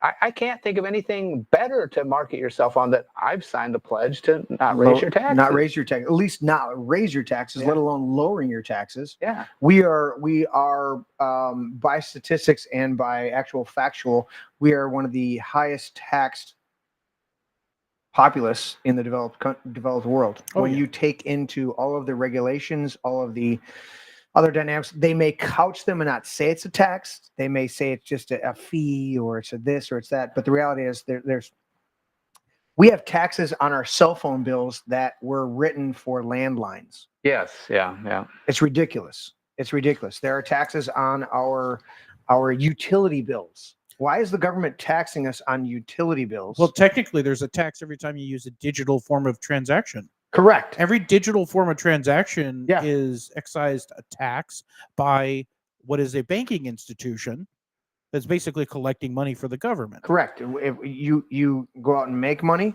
you work a job, you make money, you get taxed on the income. You go and 1 to spend the money, 3%. you get taxed a sales tax. You go and operate throughout the world, you get taxed on your, like I said, your utilities, your You rent, pay with groceries with Your cash. phone bill, your cable bill, 100% everything. of that cash your gets transacted gasoline. to that. And a lot of people grocer don't or realize farmer that, market. but Yeah. Michigan not only taxes you federal, you got your federal fuel and gas taxes, you got your Right. state fuel and gas Right. taxes. Right. Then they throw sales tax on top of it. Right. And they calculate the sales tax based on top of the price of the other two taxes. Correct. So they are taxing you On the tax. on the, on the tax. tax. Well, Triple that's taxed. why That's double if- taxation. If you guys don't know Triple this, taxation. some of the people, you'll see it out there where it says they'll give you a lower price for cash at a gas station. Yep. You know Yeah. why? Yeah. Yep. Because in addition to the 3 taxes Larry just pointed out, the federal, state, and sales tax. Yeah. There's also on credit card fees. Credit card fees are not based on your gallon. Nope. They're based on the dollar amount. So if the credit card fee at a given gas station is 3 to 4 cents per dollar, Yeah. there are gas stations that lose money on a close to $4 gallon of gas because they're paying 12 cents and their margin of profit could be 10 cents Mm-hmm. at that particular gas station. That's why they want you get you in the store for the conveniences to buy the most gas stations lose money on gas or break even, and they make their money on the products within the gas station, the convenience store of it. Sodas are number one. Yep. They have a soda fountain. But Yep. do you ever notice that once you get out of Livingston County, like if you head into Wayne County, like get out to Farmington Hills or into Southfield, how much cheaper gasoline is? Really? Yeah, I've noticed. It's almost like I have people tell me they think that there's a gas tax in Livingston County. Really? But I don't think there's a gas Well, we got a tax. commissioner here. There's no Yeah. gas. There's no No. additional gas tax. Wait. But- so but how there- far do I have to drive? I'm a new driver, and this is really interesting to me. I finally got a car after 15 years. How far do I have to drive? And if I shop at Kroger, I'll find a Kroger that is far enough out that is cheaper in those areas. I don't know Well, about that, but actually, anytime I head to my daughter's place in Flint, Yep, Newark. I Yep. fill up at Miller Road Speedway. Oh, the Speedway. And with my Speedy Rewards, I get 30 to 40 cents less than I do here in Howell. yeah, and what I do, I go even further than that. There's 2 cards you can get. There's a blue card and a gold card. They're gift cards. Oh, correct. Oh, And really? you get double Right. points off. And There's the gold card gives triple you point double, Fridays at double Kroger. points. Triple point Fridays. at And Kroger. the other card, the blue card, gives you an additional 5 cents off a gallon. It's just a Visa card, or is it a card? No, from these the- are They're Speedway. gift cards. Speedway They're gift cards. So Speedway you gift preload cards. the Speedway Preload card. the Speedway card. You use the Speedway preloaded card and then your Speedy Rewards card, and Yeah. you can get. I used to work for Kroger off and on for 15 Like, I'll years, put- so yeah. I just like. Like on one card, I'll put like if I'm in my pickup truck, I'll put like $50 on one card Right. and $6 on the other, and then I'll slide them. I'll slide them both inside Yeah. at the register. Slide them both. Scan my card, or they can scan my phone. Right. I'll get double points and up to, I think it's up to 11 cents off per gallon. Yeah. Nice. Yeah, With- and with then just- I'm accruing I'm- points on that. Yeah. That I save Yep. for when we travel in our motorhome. I How do am you a. earn points? at I'm a Speedway. Anytime you fill up, you get a Speedway card. And like Larry said, you can load up your phone with the Speedway app. This is not a, but No, just asking I've the been system. I've been a Speedy Rewards person for the last 20 Okay, years. So Me how do you too. earn rewards? Every time you purchase something at Speedway. Yeah. Oh, so it like- is shopping in the store. No, No. gas, Anything at Speedway, gas Okay. or products inside. Okay. When I Okay. used to be a heavily addicted to Mountain Dew, I Sure. would get every 6th Mountain Dew for free Yeah. because I would buy a certain Mountain Dew and they go, you get a free Okay, Mountain Dew. right. How much Breakfast Mountain Dew did you sandwiches? drink a day? At one point in my life, I Too was up much. to at least a 2-liter a day, but I had Oh. a 64-ounce jug. He I was- had a yeah, 64-ounce was jug, bad. and I would put maybe a quarter or a third of ice in it and fill the rest up with Mountain Dew. I had the 64-ounce jug, Yeah. and I would drink Not that in a counting the day. vodka. Well, I drank either Diet Coke or this Diet, zero sugar, cherry Dr. Pepper, but it's the same thing, diet. Yeah. Yeah. Yeah. So about 3 liters a day. Yeah. For Yeah. So we're well, close. well over 20 years. Yeah. Well over Jeez. 20 years. Now I drink maybe 3 cans a day. Maybe. And I they're- cut down to 2 or 3 Mountain Dews a week. Actually, I went cold turkey for 2 months, and then Yeah. Like- Now I'm like- not showing this to them. I'm showing this to you. Yeah. So that's what I've been drinking. Yeah. And it's you much get it- better. It's at Speedway. Mhm. And it's buy one get one free, There you go. and it's not. Just a Doesn't sports Mountain drink. Dew have higher caffeine than Coffee. most yeah. hot- most- Yes. Yeah. Yeah, Or yes. Coke. Or Oh, yeah. Coke. And I'll Mountain tell you Dew, what, yeah. I when you withdraw from it, it is noticeable. See, and I never Mm-hmm. had any issues. I just quit. I didn't withdraw from it. I just quit. Well, Just like withdraw from Mountain Dew cigarettes. and the sugar, Well, caffeine, and Yeah. just the bump in the morning. Now I drink a little cappuccino in the morning, periodically. Sometimes I just come down and drink water. And it's a Keurig cappuccino for those out there. It's not really actually that much coffee. Yeah, It's more like an artificial sugar sweetener. Correct. So Yeah, this that's is what correct. I went from- I do I those went- in the morning too. I was a coffee snob. I didn't do Mountain Dew. And in fact, I still don't do sodas except for occasionally I take a swig out of Larry's 2-liter in the fridge when he leaves it here and backwash into it. But other than that, Jeez. the coffee I drink, I French press I know. now. And I've actually bumped it back up to about probably 24 ounces a day Yeah. on coffee. But I used to do 64 ounces of coffee a day. yeah. And I was trying to literally like embalm my internals. And it was good coffee, you know. You know what's amazing too, and, Yeah. and on that note, Tim, is the coffee dynamic is that people will vilify somebody who drinks a lot of pop, or they'll vilify somebody that drinks a lot of alcohol, Right. and they'll talk about the dynamics of it. And I go, it's all an addiction. Sure. There's all vices. They're all things we depend on. It's whether you put it in the category of being something that's bad or a category of something that's necessary. really. Right. Not good, but necessary. Yeah. Well, the coffee has some benefits, but Absolutely. only in regulation. Dude, when I Soda doesn't have any benefits. well, I drank my Mountain Dew in the morning, Yeah. and it woke me up. Well, it benefits Got the the people caffeine you and the deal sugar. with because it makes you nicer. It Yeah, does. not It as does. grumpy. Well, we have the sign. We have the sign down there in the coffee bar that says coffee. What does it say? The wake me up reason for not killing everybody every day all the time. Right. It's like Right. coffee. Yes. It's like It's not that I want coffee; it's that you want me to have coffee, so I don't take you out.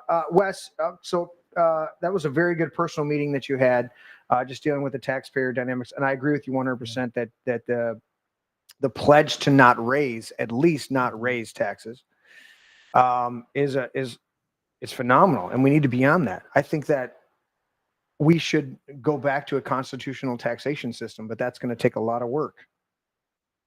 Presidents have been killed, and the current president was attempted to be killed based on those dynamics alone of getting rid of those overreaches by a government that are supposed to be subtle and how do they terminalize the offenses or abuses when a government? A litany of abuses or litany of offenses. Oh, are we talking about constitutional? When a long usurpation of abuses, right? And let me go to it. When you're talking to millennials who have like $1 and they realize how much goes to pay for the baby boomers' retirement. By the way, Social Security will be gone by 2035. Correct. Yeah. Well, 39 actually. We went to. I was so tempted to do it, and I didn't do it. The quote Tim's looking for: "When a long train of abuses and usurpations, pursuing invariably the same object, evinces a design to reduce them under absolute despotism, it is their right, it is their duty to throw off such government and to provide new guards for their future security." Yeah, there's a millennial generation out there that are finally waking the fuck up. They've been riding a long train for a while. Yeah, and they're finally waking up to it. I didn't have breakfast this morning. I went for a late lunch or early lunch, late breakfast, and I decided I wanted to go to Taco Bell. Sorry. But you didn't invite me. I went to Taco Bell and we had to hit a bunch of stuff. So I was taking Vicky out. Anyways, I hit Taco Bell and I didn't hear the total because Tanya's mom likes to pay when we go out to eat. And I go, I'm not going to argue with her. But it was well over, I want to say it was $26 for the two of us to eat. Oh, that's it. It's usually 15. And I watched as we left. Where? At Taco Bell. Taco Bell. Wow. Yeah. Yeah, it's gone up. It's ridiculous. $30 for two people. Yeah. Is not. Tim and I have driven through like Burger King. Yeah. And with the exception that we probably get a chocolate shake, both of us would get a small chocolate shake or a medium chocolate shake as the drink versus a. Yeah. I don't want their. If it's not a Mountain Dew, I'm not drinking. I don't drink. That's the funny thing is Mountain Dew is bad, but I've never liked any other soda other than Mountain Dew. Right. So if there's a Mountain Dew, Coke? never liked it. Cola. I never liked Coke, Sprite, any of those other sodas. It just never appealed to me. Thank you, Mr. Coffee, for checking in. Appreciate you, buddy. But Tim and I have driven through Burger King, and I'm getting a probably a junior Whopper, or the Whopper with bacon on it or whatever it is. And then I order 3 times as much. I know. No, he's ordering one of the menu items, and we're both probably getting a chocolate shake. I'm getting a small chocolate shake. He's getting a regular or large chocolate shake. That's $32. Yeah. This is Biden's economy. This is ridiculous. Not only is our gas prices hovering between $2.60 and $2.80 a gallon, sometimes it dips down to $2.50. I'm using my Speedy Rewards to straighten that out. You mean $3.50? I'm sorry, $3.50. Thank you, Wes. It's hovering right there between $3.50 and $3.80 a gallon on any given weekend here in Howell, right? If you drive up to Flint, you might get it for $3.30, right? $3.40, and then with your rewards card, you're dropping it down. But this is how ridiculous it's gotten in 2 years. Yeah, I wanted to ask Wes. This is Charlie Kirk. Turning Point USA founder now. Yeah. Did you watch him live? Did you get his speech live, Charlie? That may have been, so as a delegate, Right. they give you credentials. Right. And there were a number of times I loaned my credentials to an alternate, Cindy Holland, Okay. so she could get down on the convention floor. Sure. She was an official alternate. Yeah. Yeah, she was. So you official. weren't breaking any laws. No, Right. no. Not like the people coming across the southern border and just walking into our country, which Right. you talked about mass deportation now. Right. Really, the Yeah, only okay. votes that occurred were on the first day of the convention. Right. Correct. Everything else was speeches and stuff. For attendance purposes, you lent her your credentials so she could be on the She could actually get down to the convention Right. floor. Okay. So no laws were broken whatsoever. No, no. I'm just clarifying. Yeah. Yeah.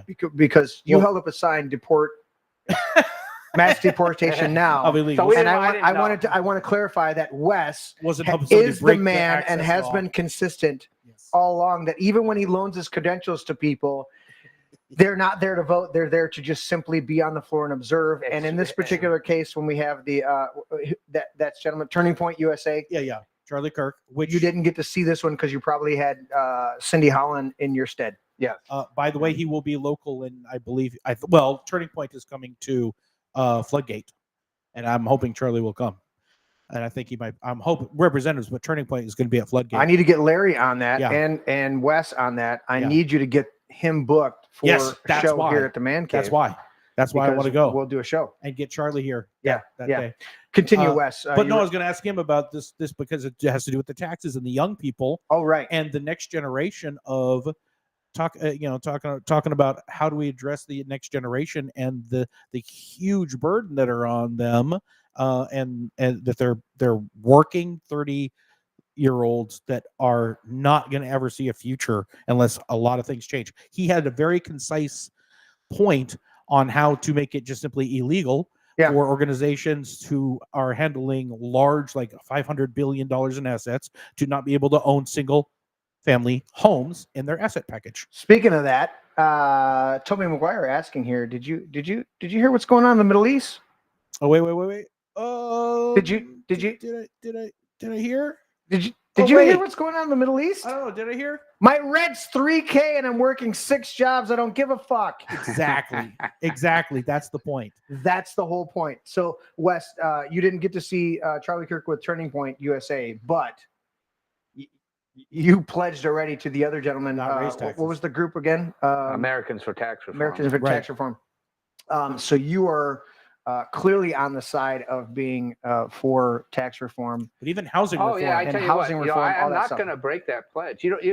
Because I just don't believe in breaking promises. Plus, you can see from a political standpoint what happened to George Bush the elder. George Bush when Senior. he said, Read No my new lips. taxes. no new- new taxes, But and he then he also- raised his taxes. But he also lost said Saddam.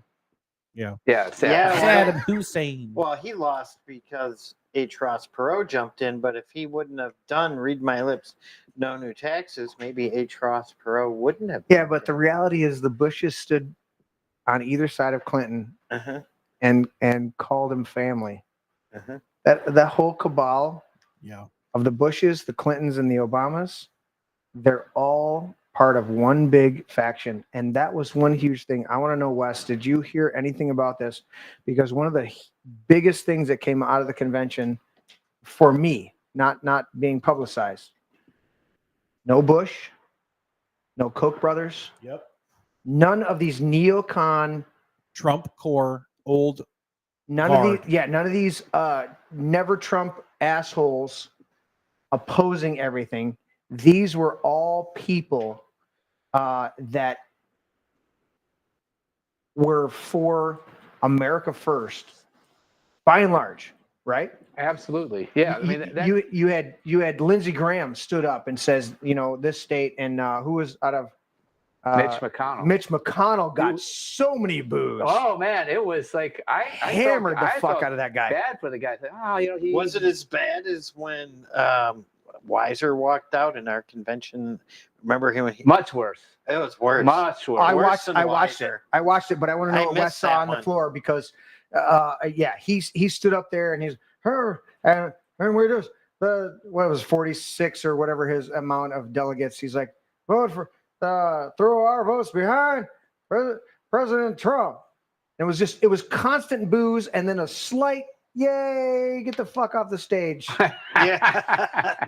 You know? Well, Yeah. have you Yeah. ever looked at his rating? There's a list out there. That, Mitch McConnell, the Yeah. old turtle, is fucking, he's ridiculous, if you dude. looked at, well, if you look at the ratings, they rank senators from 0 to 100, right? I believe 0 is most conservative you can be, and 100 is the most liberal you can be, and a score of 50 is centrist, right? You're a And Wes centrist. McConnell, like a 78. 49. That's generous. Yeah, and I believe Elizabeth Warren got the perfect 100 score. Pocahontas. And the most conservative senator is Marsha Blackburn. Those were the three that. Wow. stood So, out that I so for the remember. record, so the people listening tonight, we brought it up earlier. Larry tried to make a statement about my heritage, right? Called me the Polish and the Polish thing like this. Polak, Okay, so as you guys know, if you're tuning into my show, Jeremy Scott Gibbs. Okay, Gibbs is heavily, Gibson-Towski. heavily Gibsky, Gibbs, heavily European. Jeremy Scott Okay. Gibsky. Gibson-Towski. But the family I was adopted into, heavily Gibbs, also had Mason. It was a heavily German German family. Mason is a German name. Interesting. Heavily German. It's very German. It's The Gibbs family. But I want you to realize I was Jeremy Scott Soika until I was 10 years old. Till my mom married into the family. Soika.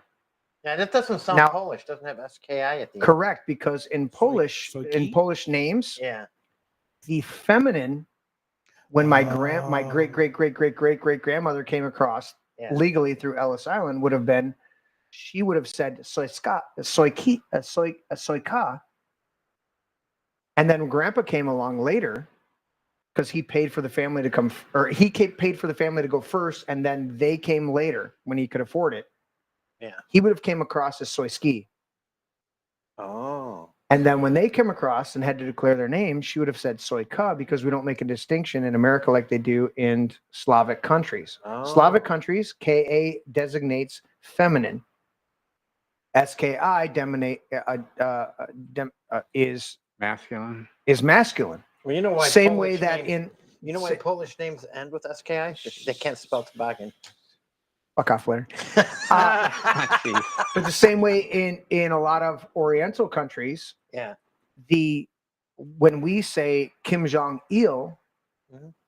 Kim Jong is the last name. Right. They say the last name first. Yeah. Right. They say the last name first. So it's these dynamics. So my family's Soika, because the heritage came through that way, and they just declared on it. I have Bravanovics, Draskowski, and a couple other names that I can't fucking pronounce in my lineage. And There's then another F-bomb. He He did it just again? slipped it in. I just He slipped it didn't in. even. He didn't know that. I He didn't. don't hesitate. But then here's the interesting dynamic. So Gibbs, Yeah. adopted family. Okay.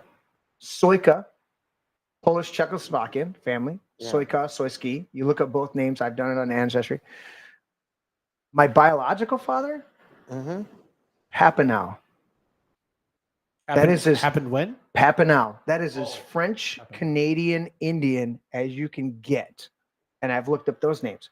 So when you talk about my heritage, I'm all over the fucking road. I'm driving across the center line. I'm coming back. I'm hitting shoulders.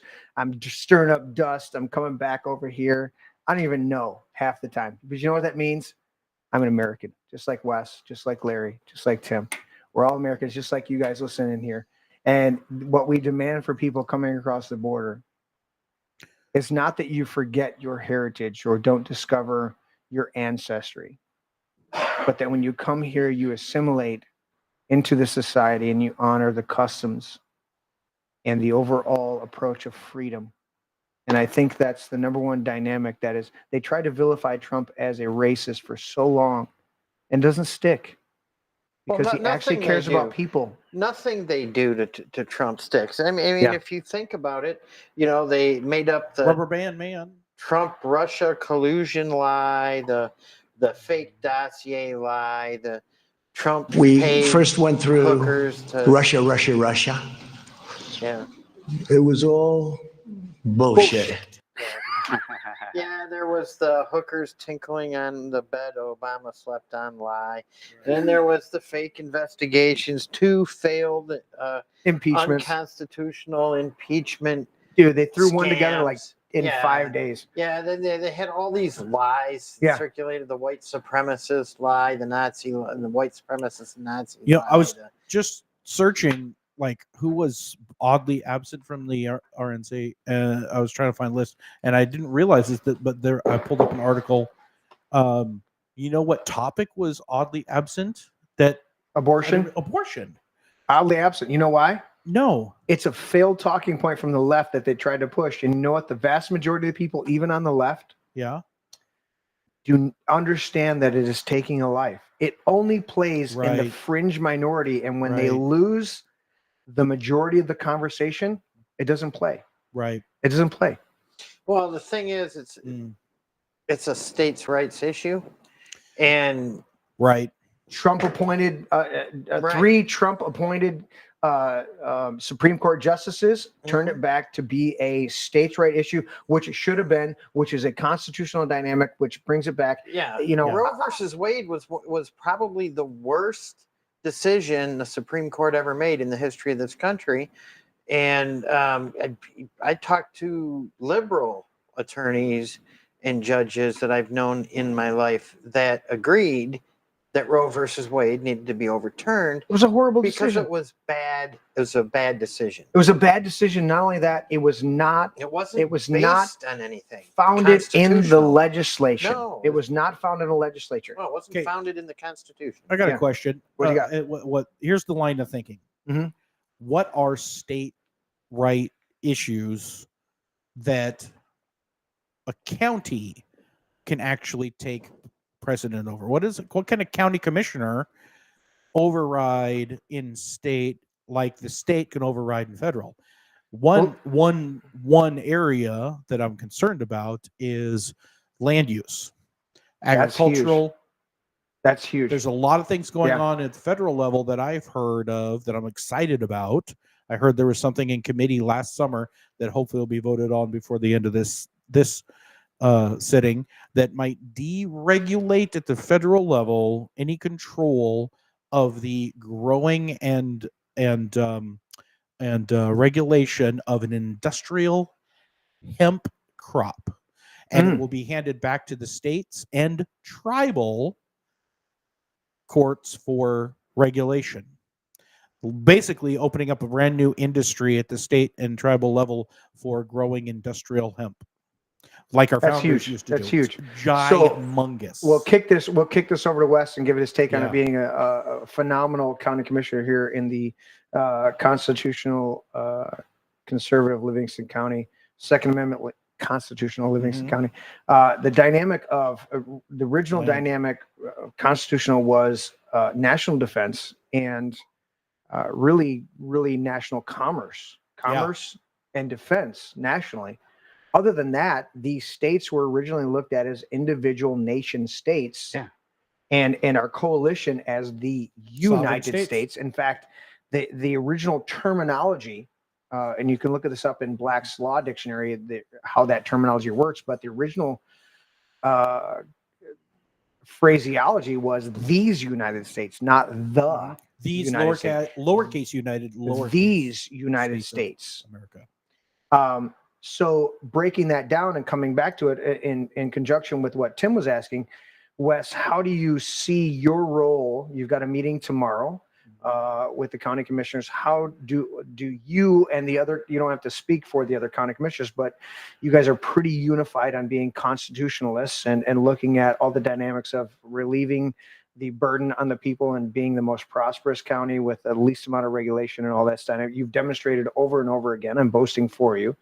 How do you approach that dynamic of states' rights? Because our Constitution says it in the Bill of Rights, and I'll read it as a lead in to you. I'm setting you up completely.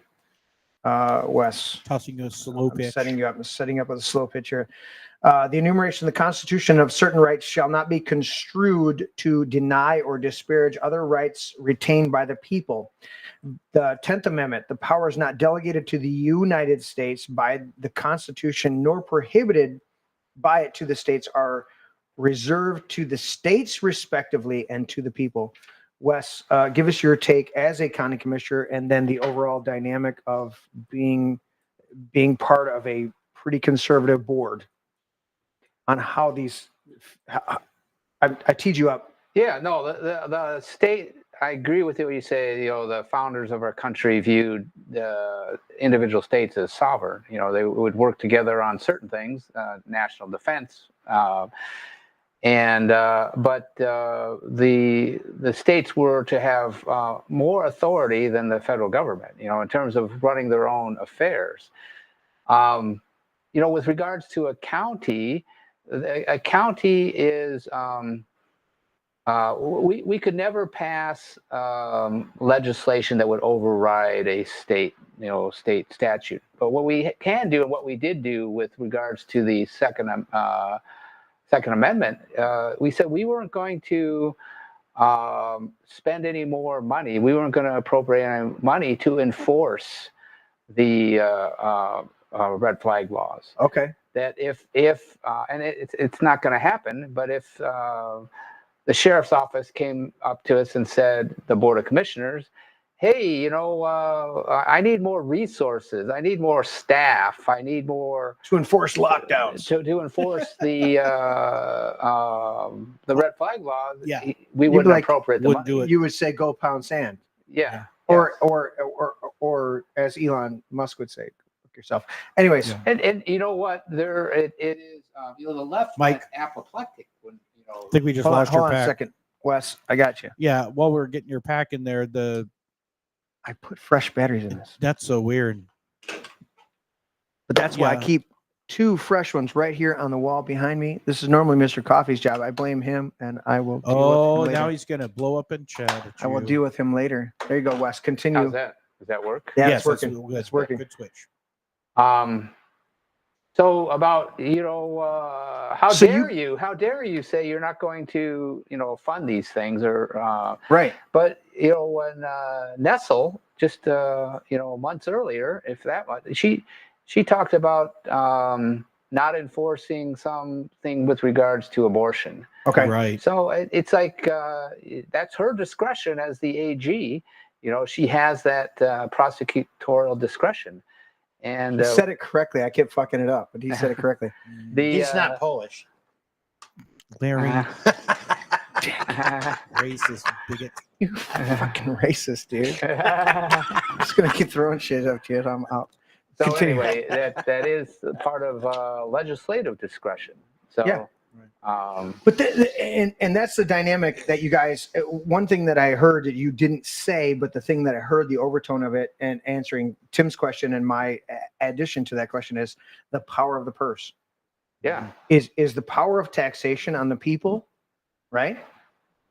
As well as the power to say no, we're not spending the people's money on that bullshit that you're trying to have us spend it on.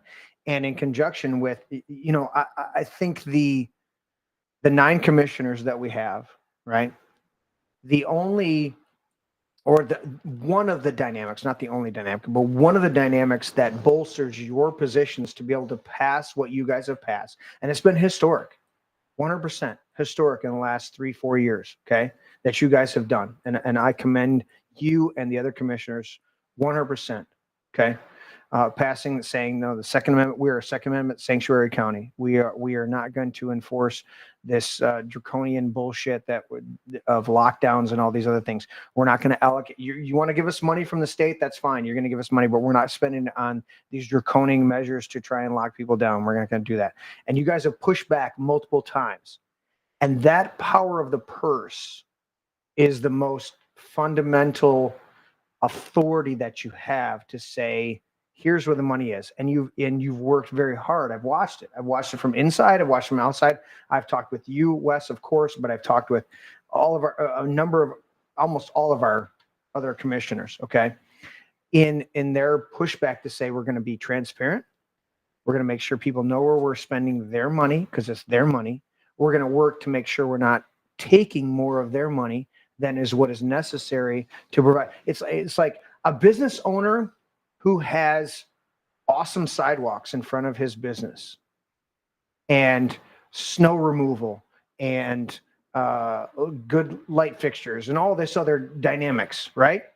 A business owner will look at that and assess, this is the cost of doing business. I get it. I get that I need a good infrastructure in front of my building, right? I don't need uneven sidewalks to where somebody trips on a sidewalk, it's a city sidewalk, but they trip in front of my building and they're going to sue me. That's not advantageous to my business. I want what's in front of my business, the whole environment, the parking lots, all this other stuff to be advantageous, to be approachable for my constituent, for not my constituency in the private business, but for my consumers.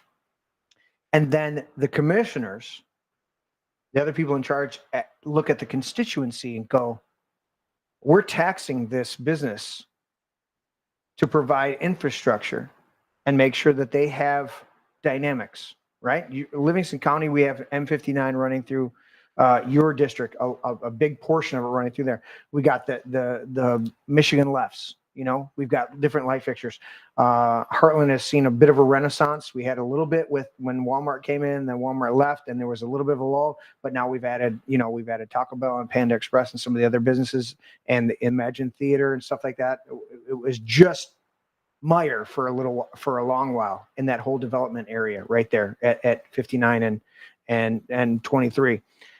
Now we've seen a bit of a surge in that development dynamic. You have to navigate that minefield and weigh out what is best taxation wise for business, resident, and then the allocation of funds to make sure that we all prosper and we understand it. Listen, I would gladly, if they just sent me a yearly bill for fire, you know what, they figured out per person throughout our county, or throughout my township, here's what it costs to maintain the fire department. I would gladly go, you know what, cost me a little bit of money in my pocket, but I will write a check and sign it and send it to my fire department. Police, right? Sheriff department, which is what we rely on here. Of course, we have Howell City Police Department. I would gladly look at that and I would assess it and go, you know what? The fact that I can call 911 and have them show up, and I know our sheriff and I know this, gladly do that. When they hide it in our property tax, when they do all these type of things, and they attempt to defraud us in those dynamics and not tell us what's going on, that's one of the things that bothers me. When they misallocate funds and put it towards things that the majority of us wouldn't vote for, those are things that bother you. And the other commissioners have worked very hard in our community to be transparent, be upfront about where those monies are going. And I appreciate that so much. You can't fix a broken system, but you guys, I've watched it personally from behind the scenes. You guys have worked so hard to work at that. And I think that is one of the most appealing things with President Trump is he says, I'm going to lower your taxes. I'm going to cut regulation. I'm going to remove inflation. I'm going to do all the, or not remove, but reduce inflation. Those things are huge to the average working person. We just put up a meme, right? Yeah. I don't give a fuck what's going on in the Middle East. Yeah. No. Yeah. I'm working 6 jobs to pay my rent that's exploded. I want your take on that, Wes, as leading up, this again, you're there in that seat going, I've got to deal with 700 employees in Livingston County. And they try to impugn my character saying that I'm being abusive of this, but I'm holding them accountable. That's the truth of it. And then you're looking at how are we allocating the people's money? Right. Because you work for a living and all these people in our county are working for a living and having to pay taxes that sometimes we don't even acknowledge because they're hidden in our invoices that come across our desk or automatic payments for a cell phone fucking bill. And you're having to navigate that and go, how do I honor the people? What's the county's budget? The general fund budget is, which is, I'll say where we get the, that is primarily, I say not primarily, but is largely funded by property taxes. Correct. Versus what you get from the state or yeah, from, but versus yes. grant money we get from the Yes, state I or understand whatever that. Yeah. is $60 million. 60 mil. Okay. Yeah. Okay. Annually. Yeah. Okay. And we've got so going back to my question, $60 million. I know you guys are working hard. Is there anything you want to add to what I was just He was framing pontificating a on? question, but he ended up building a 7-bedroom, well, 3-bathroom house. that's what I do. Before he But actually yeah, got to the that's what I'm question. doing. But, No, but I would say this, I am not raising taxes. Right. Of The course. government has to live within its means. So and how you can we and get you the as a county commissioner more are money determining without some of raising those as commissioners, you're determining what the means are as well as where the payments are going. Yeah. Yeah. And because I am firmly committed to not raising taxes, I ask a lot of questions. I want to know, are we getting value for the money that we're spending right now? And I mentioned earlier, the courts are suing the Board of Commissioners because they're not happy with their budget. But in addition to that, which I haven't mentioned till now, there is documentation reports written by the state court administrative office. It's kind of the oversees all the local courts. Yeah. A report was co-authored with the National Center for State Courts, a consulting firm that deals with everything court related. We are way overstaffed in court employees, and specifically it's called We got some bloat. quasi judicial officers. Now that's not me saying that. Right. I happen to Right. read these reports, and I said, oh, and nobody else noticed it, and so I've been actually harping on this for years. And Wait, Wes, you're pointing out that you're literate. You can read, unlike Larry. You can read. I'm just saying. He looks at pictures and memes. So But you're saying is you're reading these reports. Yeah. And you're seeing it from non-partisan. It's not a partisan insider idea. These are just government reports saying that we have too much bureaucracy. We have too much staff. Yeah. Too much staff. Well, you're saying staff. I understand what you're saying, but it's the bureaucracy. The definition of bureaucracy is those who sit at desks, right? And the dynamic is we have too many people sitting at desks. And it's the same dynamic, same argument. Well, if we cut that, then people will lose their jobs. Okay, well, there was a whole group of people that worked for the buggy whip company. Yeah. Well, keep in And mind, when we got rid of buggies and went to the automobile, the buggy whip was no longer a necessity, Right. and people lost their jobs. but keep People in mind, will recover. municipalities, government is the largest employer in our country. Correct. And I not that it should be, but not that it should be, but if we need Yes. to cut things back and we can be more efficient, that's what they demand of every business. Any business that has to, and you said it earlier, just a few minutes ago, Wes, any business that has to work within its means, within its budgetary constraints, not budgetary requirements. That is a bloated government idea, budgetary requirements. Well, our budget requires that we have this amount of people. No, there's a budgetary restraint that we need to have, because if you own your own business, and I've owned my own business for most of my adult life, okay, I can only spend what I can take in as a part of production. This goes into my next question, and I wanted to get to this: is where does the county commission come into? You're handling the purse. You're determining the spending of money and the budget and the saving of money. What can a county commission do to generate revenue, to make money for a county?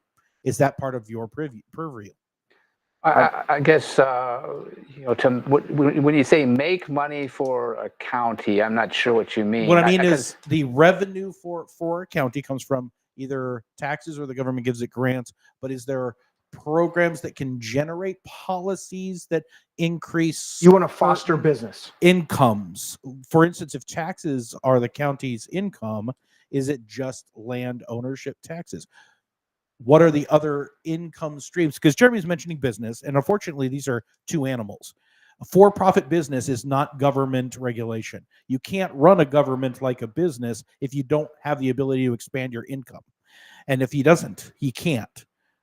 So where do you get your income expansion other than, the raising of the value of the land would increase the income tax value? So Right. then what's the next line of thinking? How do we increase the quality of the land for the purpose or the quality of the usage or the quality of the value? Say, if an industry would pay more per dollar based on a certain kind of usage versus another, would that be the only way you could get your hand on assisting the making? Because I did a search of Michigan of zip codes where the highest income per capita was highest. I'm doing a lot of research on Michigan over the last 2 years I've lived here. Mhm. And this stuff intrigues me, and this is why the industry of that coming out with hemp has interested me, because Michigan has a lot of lands that are still federally controlled.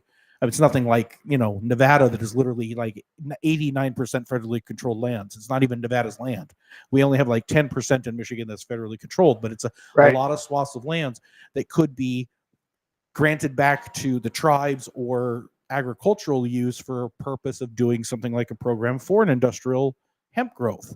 Mhm. So at a county level, is there a way of creating opportunities for business growth, land improvement, income through betterment of taxes in that way that you control? Yeah.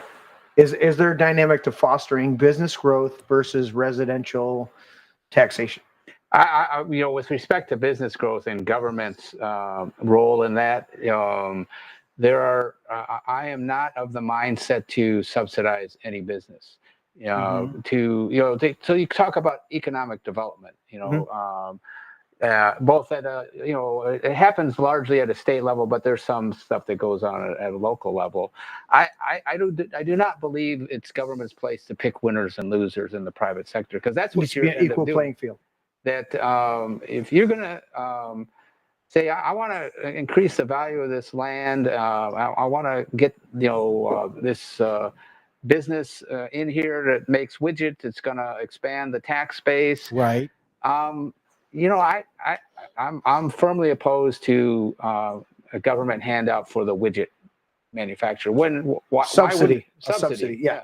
Well, no, I don't mean. No, I agree with that. But I agree with that. But then looking at it, how do we Yeah. maximize the business, the expense to the businesses? And I understand, being a business owner, I understand that, and minimize the impact on the residential, the resident.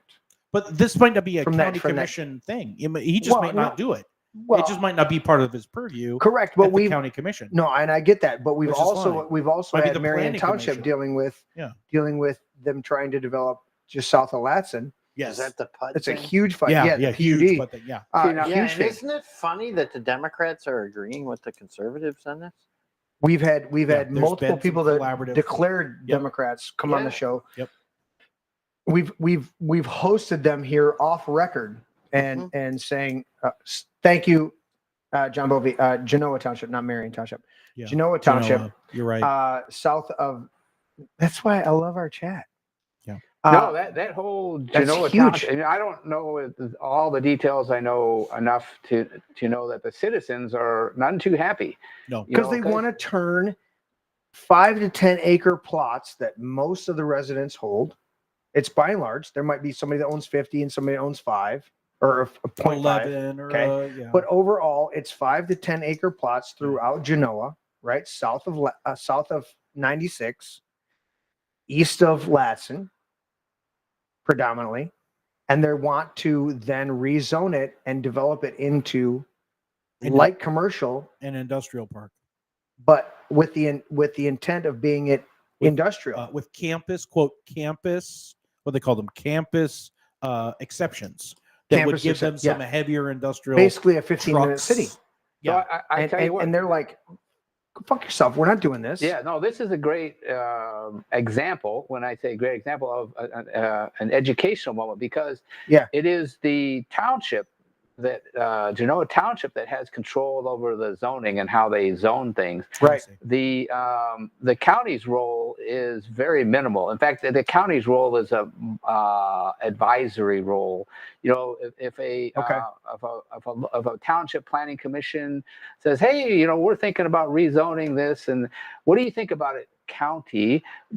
We have a planning commission. We have a planning department that will opine about, oh, here's the pluses, the minuses. Right.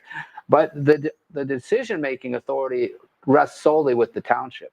And so from the standpoint of land use, people need to, if they're unhappy with the, the way things are zoned or going to be rezoned, they need to the township address it with the township. And I'm aware that there's many contested races in Genoa Township. Genoa is huge because one of the things about Genoa has multiple township trustees that are builders, and I'm a builder, but I'm a builder that's not worried about my bottom line. I'm a builder that's worried about doing the job right. And there are a lot of builders, and I've dealt with them in the past. I've been ripped off by a number of builders that are more concerned with how much money they can make off of a situation versus doing it correctly. Those are more developers. I'm not saying that. Well, the builders, to be a builder, you need to be a developer. Generally, well, the builder just doing the job right versus the builder who's thinking about the development. Correct. And so making the money. Yeah. But that's a great point that you make, Wes. Is that this is very so. Going back to Tim's point, and then tying into this, is you're saying, I was just curious if it's less. It's less part of that. Yeah. The reality is, local, municipal townships, even beyond as you said, the commissioners are more of an advisory at that point, doing an overall. It all comes back to local, doesn't it? On land use, land use, but also policy and implementation.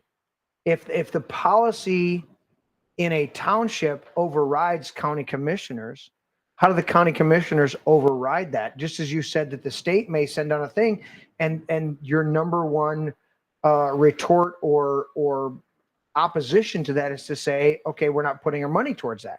The money you gave us, I've watched you guys. I've watched you commissioners be handed money from the state, and they said, we're giving you this money, and you go, okay, you're giving us this money, but we're not doing that you told us we have to allocate this money for. So if you're telling us we have to allocate this money towards this and there's no wiggle room, then we don't want to accept the money. Right. I've watched you commissioners do that. Right. Yeah.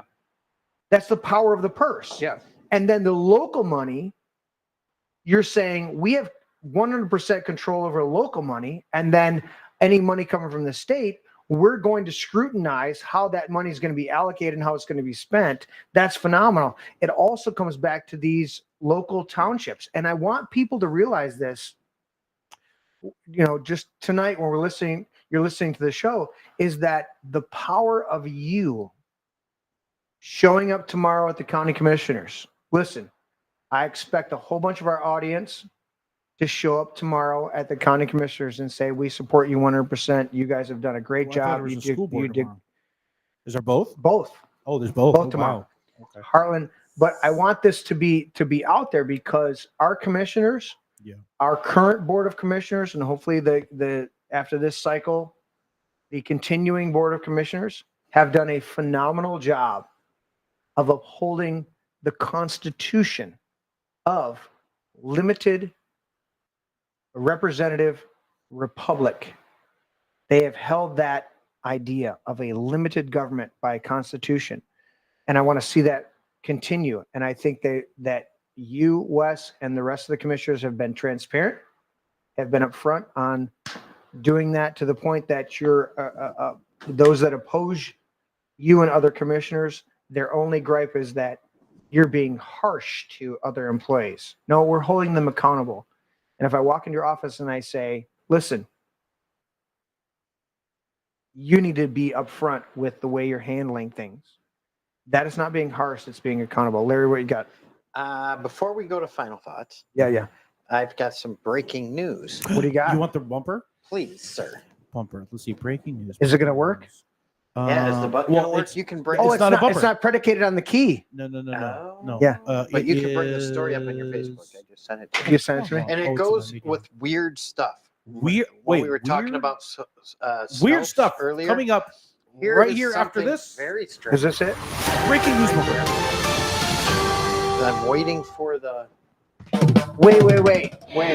Are you serious? Yeah. Are you serious? Facebook lifts restrictions on Trump, giving equal footing with Biden on social media because Biden just That's what decided he I was mean. going. It goes. So here's the thing: Weird you guys stuff got to is realize. happening. You got to realize. Facebook, and I don't have this pulled up, but Facebook, I think it was yesterday, came out. Facebook in particular, Mark Zuckerberg, Yeah. fucking Don't Fuckerberg. say Fuckerberg. Fuckerberg. Yes. Mark Zuckerberg came out the other day and endorsed, not only said he was not going to put $400 million towards the Democrats, which he did 4 years ago, 3.5 years ago, 4 years ago, but also said, I'm endorsing President Trump. Did he really? I heard What? him say some stuff. Not endorsing. I'm sorry. I don't want to say that incorrectly. Yeah, because I heard him say some said stuff that that he- blew my mind. Zuckerberg called him a badass. He Yeah, called him a he badass. called him a badass. Thank you, Wes. That's the term I was looking for. Yeah. He didn't endorse Trump. He said, Scroll down on that. I'm Scroll not down. doing $400 million towards That's a Biden. damn. That's my speculation. But he says Trump is a badass. Yeah. So I believe that Interesting. even the algorithm that controls the robot that we recognize as Zuckerberg, Android, even AI. recognize the AI Android that is Zuckerberg, even recognize that Trump is a badass. Yeah. I will either me or Tim will pull that up while we're doing final thoughts, and we'll do that. Liberals are losing their minds over the internet. The correct term over. is freaking the fuck out. Yeah. You said losing their minds. I Losing get what their you're saying, minds. Larry, Yeah. but it's literally freaking the Their fuck out. heads are exploding. Dude, there's not enough duct tape Over to keep the Trump's brain matter statement- from spreading across the Over room. Trump's statement that they say I'm a threat to democracy. Heck, I just took a bullet for democracy. Exactly. And the liberals Are are freaking like, their the heads fuck are exploding Out. because it's the truth. Uh, They're saying that, but they're denying that there was a shot now. Some of them are saying What? that it was a package of ketchup in his ear. You know, A I squib mean, patch. you would not believe the crap that I'm hearing. Oh, why won't Trump release his medical records? Was the last thing I saw, and it's like, yo, and a it bunch of creeps clowns. me the fuck out. That creeps me the fuck out. Here it is. Zuckerberg calls Trump a badass Yes. over reaction to assassination attempt. Stop short of endorsing. That's why I had to stop. Stop short of endorsement. But Zuckerberg called the former president Donald J. Trump badass over his response to last weekend's assassination attempt. Although the tech billionaire stopped short of endorsing him, the boss of the social media giant Meta, which was a fucking epic failure to switch that over. Yeah, branding fail. His net worth is $167 billion. A little bit weak of the other guy, Elon Musk. So, quote, seeing Donald Trump get up after being shot in the face and pumping his fist in the air with the American flag is one of the most badass things I've ever seen in my life. Zuckerberg coming out from his bunker in Hawaii where he tried to burn the whole fucking island down and not quite endorsing Trump, but at least saying he's a badass. That is significant. We have to acknowledge that shit. Yes. All right. Well, on that note, we'll go to this. Wes Nakagiri, I will give you the first. Do I want to give you the first? Or do I want you to? Just let him close the show. I He's want the guest. I kind I of don't want have to. any final thoughts. Let Wes take it. What's your final thought, Larry? My final thought Sign my is, paper. Go is that that where's the overhead? I Where's the feel overhead? like I am a lucky guy to have him for commissioner. Wes is a That fucking is my final badass. thought. Listen, Wow. Donald Trump's a badass. Oh. Wes is a badass. Wes stands up in the middle of the the Republican National Committee Damn it, or Larry, I missed convention, it. and he stands there and holds up a sign, mass deportation now. Yes. Hey, Right? Yeah. The overhead is crooked, by the way. It is crooked. I Right. don't Reach want up to and adjust twist it. I don't. You don't want to reach up and twist it. Wiggle it just a little bit. I overdid We it. overdid it. You'll get it. There it is. Perfect. Wait, no, it's not. No, it's perfect. And by the way, That's perfect. by the way, Yeah. every time I enjoy a little bit of Patron Silver, Ooh. It's with Wes. I have him to thank. Is it Wes? I don't want to take credit away from it. Huh? You've learned a lot on the show about different alcoholic Liqueurs. beverages. Yeah, yeah, You've learned a lot. yeah. Well, I was the one who gave him for his birthday, Yes. Patron. Oh. Yeah. I know, but he made me stay, and my wife drive me home when he forced me to do shots of that during the evening. when And I was like, "Really, Larry?" Notice he said forced. Mhm. He, Dude. he fought So- bravely. So Yeah, you had to twist his arm. at a certain point, you got to know your limitations. Now, didn't But- we do some of my wife's vodka? We did a Now, what lot. isn't that stuff good? It's phenomenal. Yeah. This was I should bring was it that in and was we that should for your do a little birthday? bit. That was your birthday. No, that was. Or was that your yes, anniversary? That was. That was your birthday when you got the bar. I don't know, but we are having. It's our You got the 25th bar. wedding anniversary Oh this year, shit, yeah! and I will have a I'm- designated driver. I wanted to talk to you about your band. What was that? What date? It's going to be Labor Day weekend. Oh, You got to talk to us. Yeah. Yeah, because we got conflicts and stuff like that. But so for those of you out there that were planning to come to Wings Etc. this coming Saturday, the 27th, we had to pull out of that one because our drummer has a conflict. We tried to line up another drummer, good friend of ours. We did one practice with him. He did phenomenal on the songs that he played on, but we don't have time to get him up to speed 35 on songs. 35 you guys songs. know. Yeah. And so Wings Etc. has offered us another gig or another slot in September. We'll be playing the September 14th at the Cozy Inn. We'll be playing the pig roast. They're going to do a huge pig roast over there at the Cozy Inn in Brighton. Since you missed the last one. Yeah, but Wings Etc. has offered us another slot in September. We'll see how that's going to work out. Give me the date, Larry, and we'll see how that works out. I'd love to play it. The big drawback, I have phenomenal musicians that I jammed with. They have day jobs. Yeah. My guitar player owns a restaurant. My drummer is the new car salesman at the largest Ford dealer, well, one of the largest here, Bob Maxey. Or about my car. And so we don't always have the leeway to play all the shows that we'd love to play. Yeah. But we have the talent, skill, and ability that if we can work the date out in our schedules, we will be there and jam it out. Give me the date, Larry, and then we'll publish this. We'll turn that lake into a raucous party. Yes. There will not be enough parking. And I'm going to have a special guest speaker. I will. My commissioner's coming. Oh, really? I'll tell you what. The last party that was at your place, your birthday party, Yeah. I hung out for at least an hour and a half with Wes, Yeah. just hanging out at the table, having eaten food. That was a fun party. It was a my blast. wife my wife did a wonderful job. She did a Yeah. phenomenal Yeah. job, dude. Yeah, Phenomenal my job. wife did a phenomenal Yeah. job on that, and it was my 60th birthday. You're She an threw old me fucker. one on my 40th birthday too, but I can't Yeah. talk about what happened there. Because you probably drank and yeah, it was not good. But Wes was phenomenal. Wes, I need your final thoughts, my friend. You were gracious enough to come on short notice. I sent to Larry, I think I called him like Friday afternoon, and I said, you know what? I want Cindy and Wes. I probably said Wes first. I want Wes, and I want Cindy, and I want whoever else is available. See who's available. I literally said, see who's available to come on the show for Sunday, and let's do a recap of the RNC. And I think we give them a great inside look, as well as expounding on some of the things that we were able to see from outside of it.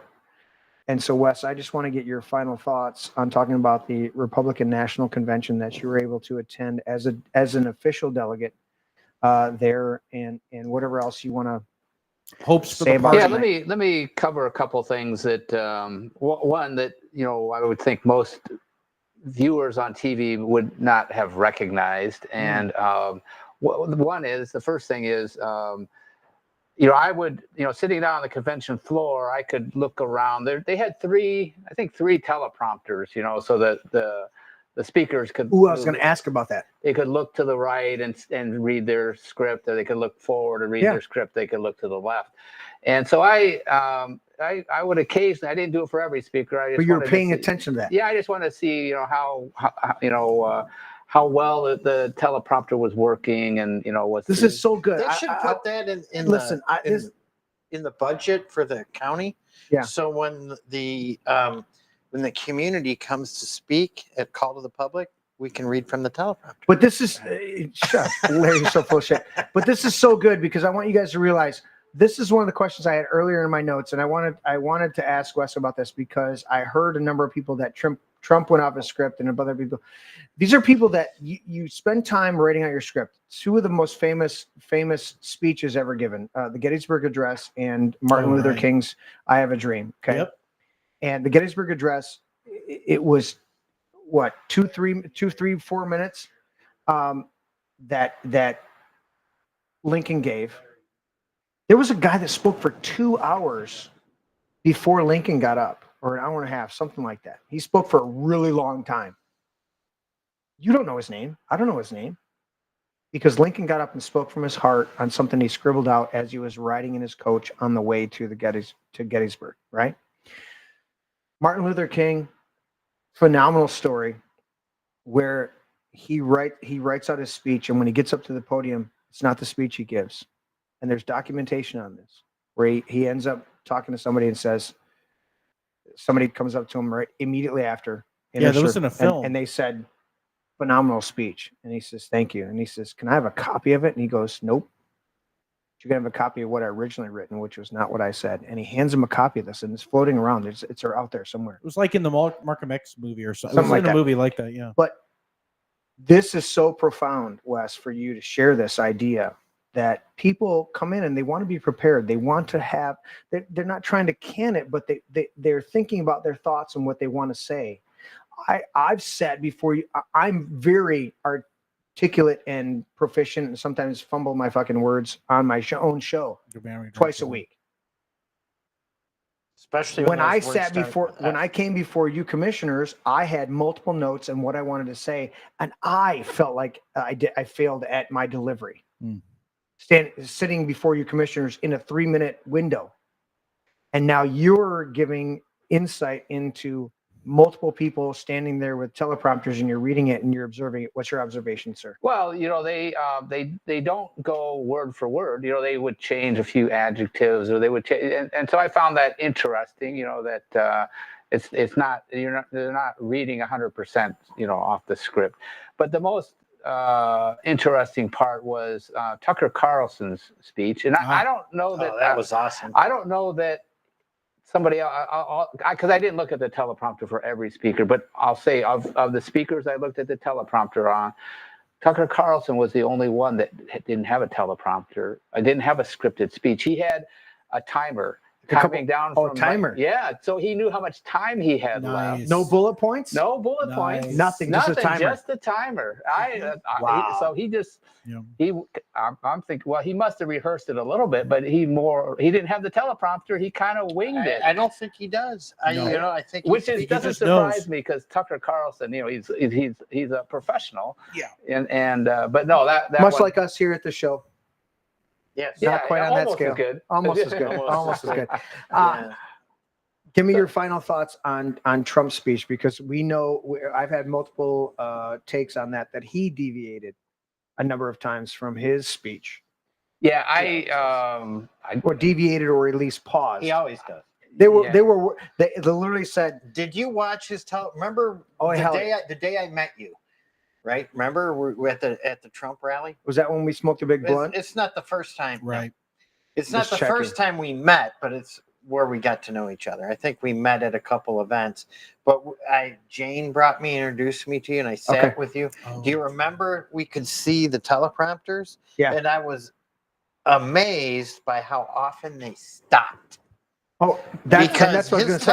teleprompters, you can see it. Scrolling and scrolling, and then Scrolling, it and all of a stops, sudden and he it just goes stopped, off. and he just blah, blah, blah, he's just off on.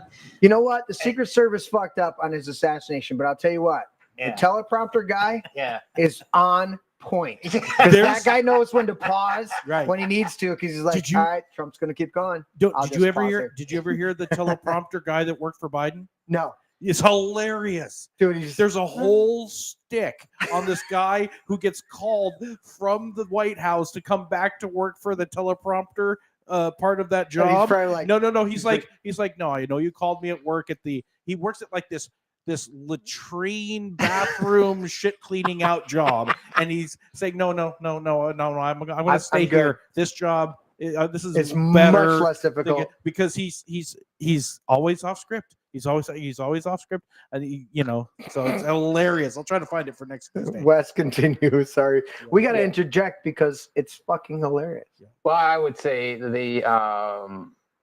you could see, and actually a couple of people that were sitting next to delegates, describe Trump, I don't know, quieter, not as bombastic. And That's what I saw. Right. I saw that. And I think that, him coming within a millimeter or two of losing his life has impacted him. And I truly believe him when he said he wants to be the president for all Americans. Wow. Well, he said that at the end of his speech. Yeah, and Well, he's faster than a speeding bullet. Well, but he said that. He said, I don't want to be just the president for the Republican Party. I want to be the president for everybody. and I think that I interpret that statement as he will be less, I'll say, calling people names. The fewer mean tweets. Perhaps Didn't he demonstrate that in the speech? Yeah. He said, I'm going to say Biden's name once. Yeah. I'm going to say this name once, and then I'm not going back to it. Yeah. He's less bombastic. And I think that's going to. I really like Trump's policies. I mean, that's Those are why outstanding. I'm so supportive of him. I do think he would do better at connecting with middle of the road voters who want to see less less argumentativeness. And didn't he demonstrate that during Biden's the debate with Yes. Biden, who was disastrous? Yeah. Trump, I was so proud of President Trump to hold back and not be interruptive, to be derogatory. The one time that he said something derogatory or what you could be construed as negative, it was not something where he was being over the top. It was something that he recognized. He goes, they're like, President Trump, he goes, I don't know what he said. I don't think he knows what he said. That was the one time in the whole debate where he kind of was derogatory, but the reality was he goes, I don't know what he said there. I don't think he knows I don't know what he said there. But I don't think he anyway, knows it. So I think I agree with you 100%, Wes, is that he has modulated his tone and his temperament, that he can be the man, right? Big, what they call that? BD, big dick out, whatever it's called. He can be the man and talk about his policies without being overly. That was the only criticism I heard from the vast majority of my conservative friends was, we don't like his mean tweets. I'm like, was his tweet untrue? They're like, well, no, but it just didn't feel right. And I'm like, it was the tone. okay, but if I really think the attempt on his life has changed him, and it's not theatrics. It's changed him. True humility. Do you What have is- knowledge of the prophetic word about the assassination? Did you see that where the Did guy you gets hear shot? The guy months ago. 3.5 months ago talks about how he's. What was his name? I was trying to look it up the other day. Yeah, It's in my feed. I don't have Okay, it pulled up. find it. He's on the I need Tuesday it. show. It's Yeah. in the Tuesday show. We'll cover it on the Tuesday show. Okay. New poll reveals that Democrats think that Kamala Harris and being president. Yeah. What is the result of the poll? The But no, results of the poll is, it says new poll reveals what Democrats think of Kamala Kamala Harris being president. Listen, So let's just If cut she to can't the achieve it numbers instead underneath- of reading all this. 6 in 10 Democrats think Harris would do well as president. That's Yeah. Right. That is compared to 3 in 10 Americans. 3 and 10. Yeah. 3 in 10 Americans. But was- to Trump's demeanor, Wes, that minister said that he was going to become more evangelical. He was actually going to be more spiritual. What he After said in the this- prophetic word, and this Yeah. prophetic word was hugely accurate. He said, "I saw this bullet go by his head," and he describes it right here. Yeah. I mean, it's 3 months, 3.25 months before Yeah. well, then Trump you was showed it actually at the attacked. Tuesday show. we showed it on Tuesday show, and he says, "I saw the bullet graze him or come across here," and he talks about blowing out his eardrum. It was just disclosed. Mhm. The doctor just disclosed it. We don't have it ready right now. We'll do it on Tuesday. But the doctor has disclosed what the actual injuries were to his ear and stuff like that. He's using a smaller bandage when he was at Grand Rapids. Okay. But the idea is that he said that Trump was a believer. And we know that the prophetic word from Kim Clement was that Trump will become a trumpet. And though he's not a praying president, he will become a president who prays. I think that I quoted that. Something like I think Yeah. that that. quoted. And the 2 terms. President- President Trump was but- saved in his first term Well, that's before he took office, I believe. so. This guy talks about it, and I don't agree with the exact terminology, but he says he will become truly born again Mhm. from this incident, and he will truly become so well, I would have here- already described Trump as a baby Christian. I would always correct. because But, he was saved previously. correct. But here's the thing: is that when you go through a traumatic event Mhm. and you truly meet Christ, Yeah. it's one thing to be involved. And I've been there. I've been there on both sides of it. You pray for somebody and they feel the presence of God Mhm. and they feel the Holy Spirit infill you. That's one thing. Then when you become that person that operates in that, it's one thing to be a recipient of the presence of God. It's another thing to be somebody who operates in the presence of God. Did I miss something? And what I saw in that prophetic word, yeah. he would truly become Yeah. born again. I'll give Did- you, And what you're saying, Wes, is that I saw such a phenomenal. I saw the first part of his speech when he was up there talking was so reserved and humble. a change in countenance. His countenance was so reserved Yeah. and recognizing the grace and mercy of God to protect his life.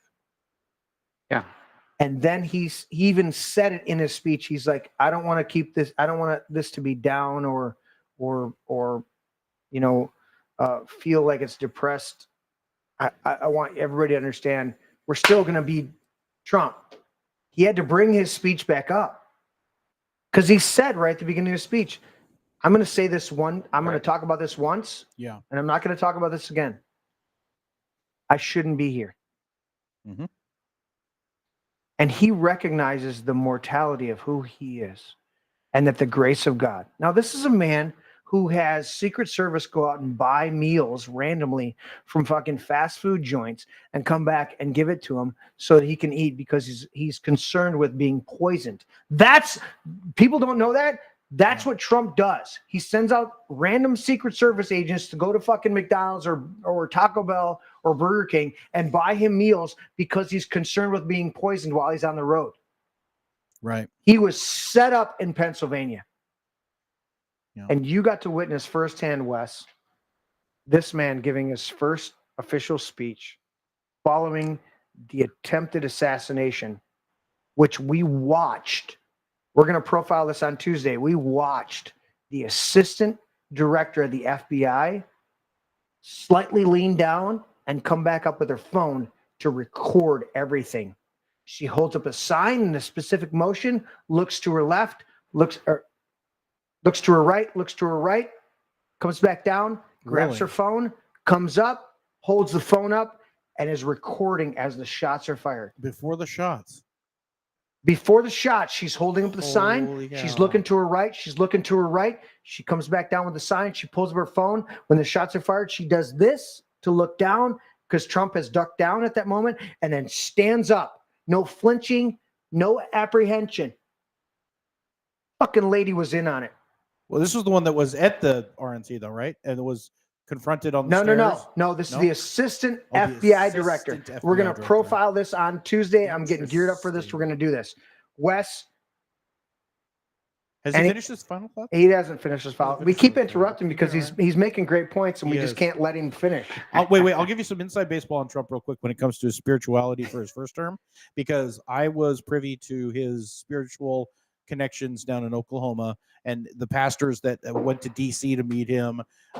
And he loves his pastors. He loves those groups. He loves those prayer He meetings. loves that pastor Loves just the gather pastor around him and prayer. lay hands on Yes. him. But Just he pray for was him. He feels the advised. presence of God. He was advised, and he was given the understanding that his first term, he was not being called to a role of having an evangelical platform, Now he's going to be. and he Now- was not seen. He was still You know- mean tweeting and Yeah. seen as that junkyard dog. Yeah. And But behind the now it's gonna scenes, be different. what we're hearing from the evangelical community, I didn't want to say the evangelical because they can get weird. Yeah. But from the prophetic, truly tapped into the Spirit of God community, is that Trump is being called to be the number one call that I'm hearing is proclaim Jesus Christ as King of Kings and Lord of Lords throughout our nation. Mhm. And he's right there. He's hosting the ballroom for the bride to He's be right there. adorned. Exactly. Yeah. Exactly. He's phenomenal. Anything else, Wes? No, I'm good. I appreciate the chance to chat with you. We appreciate you, Wes, coming on the show and sharing your observations and your thoughts. We on put that. up with him. Shut the fuck up. Can't get a word in We edgewise. dude, we interrupted Yak, Wes yak. multiple times. He's trying to give his final thoughts. You're awesome, Wes. We appreciate you so much being a county commissioner here. We love you. 4th District County Commissioner. Vote against the cat. But more vote for Wes Nakagiri. You're over there in the 4th District County Commissioner. Is it a district? What is it? District. Heartland Township and everything, Fourth and district. Osceola east of Latson Road. Wes Nakagiri, phenomenal. Larry Parsons, always on the boots on the ground, doing his work. You know what? Larry on the show is much more bombastic than he is in person. When he comes over and meets you, he goes, "Hey, buddy, how you doing?" And then on the show, he throws out these all sorts of stuff I like to tease him because he's Polish. It's just a joke. I love Polish people. They're wonderful. He's a dick. But Anyways, I'm gonna pick on him. this is my brain at outlook.com. Reach out. Larry might look at that. This is my brain host at outlook.com. Larry might find that out there. Tim talked about QR codes at the beginning of the show. I already did that. We will be back on Tuesday. We're going to do some heavy duty breakdown. What? We got 2 future Sunday shows coming up. What do you got? We are going to have, of course, we already mentioned Carolyn Henry. She's awesome. She's going to be on the show on a Yeah. Sunday. Yeah. And we're also going to have Jeff Vega, who is running for. I've heard that name. Vegas, yes. good. Jeff Vega is actually running for the Wayne State Board of Governors. Okay. So he's going to talk about his race. The So he college, will be Wayne joining State us College. also We on like Vega. a future show. Okay. So Did you tell me about this? I did not. You did. It's a secret. I don't have to and tell you. also, I'm gonna do this just prior to the final vote. It'll be on a Tuesday, so that'll preempt our show. We'll talk about election results the week before that, maybe the Sunday before that. Maybe we'll see what's up. I will do a special show, and I will give you my breakdown of the local county assessments. I'm going to give you on the election and talk about my opinion, not your opinion, my opinion on who to vote for. I'm seeing some great stuff. Previous co-hosts on here, Norris Hardiman, running for trustee Yes. in Putnam County. Yes. Or We Putnam got to Township. get him elected to office. Phenomenal stuff. Yeah. We've got who's running in 48th. I can see his face. Brian Yes. Ignatowski. Ignatowski. We got to get that Yep. going. I'll give you my assessment on the 4 candidates here in the 50th. Yeah, we have 4 actual really good candidates. Mhm. I We like have them we have all. good They're all candidates. wonderful. No hint at all. I'll give you my assessment here. Yeah, just an assessment. No hint at all. We've got around to us. Anyways, No hint at we'll all. do that. Anyways, Well, we'll do I that. like that. You know what? Livingston likes that. Yes. So there you go. Love you guys, and we will see you on Tuesday. Tune in for another great show.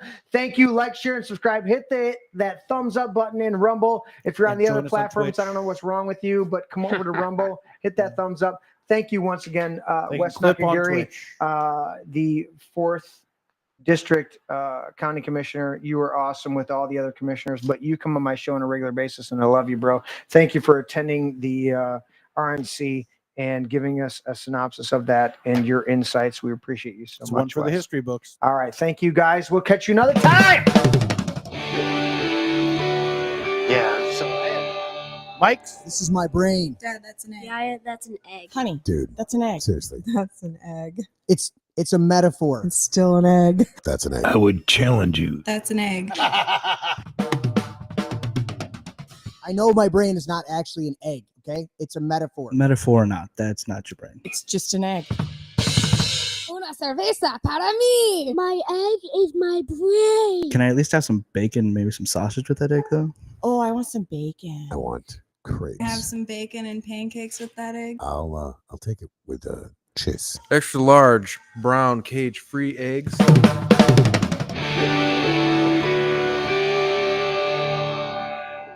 Can I have your brain with hot cakes? A little sausage and a little toast and potato. That would be great. Does it have antibiotics? I don't know, man. I'm not good at this shit. Well, they got to be able to resist some diseases. You resist the disease. Has it got any hormones? Maybe. It's cage free. Vegetarian? Maybe. Are they vegan? No, I eat steak. Never apologize and never explain. Never apologize. Never apologize and never explain.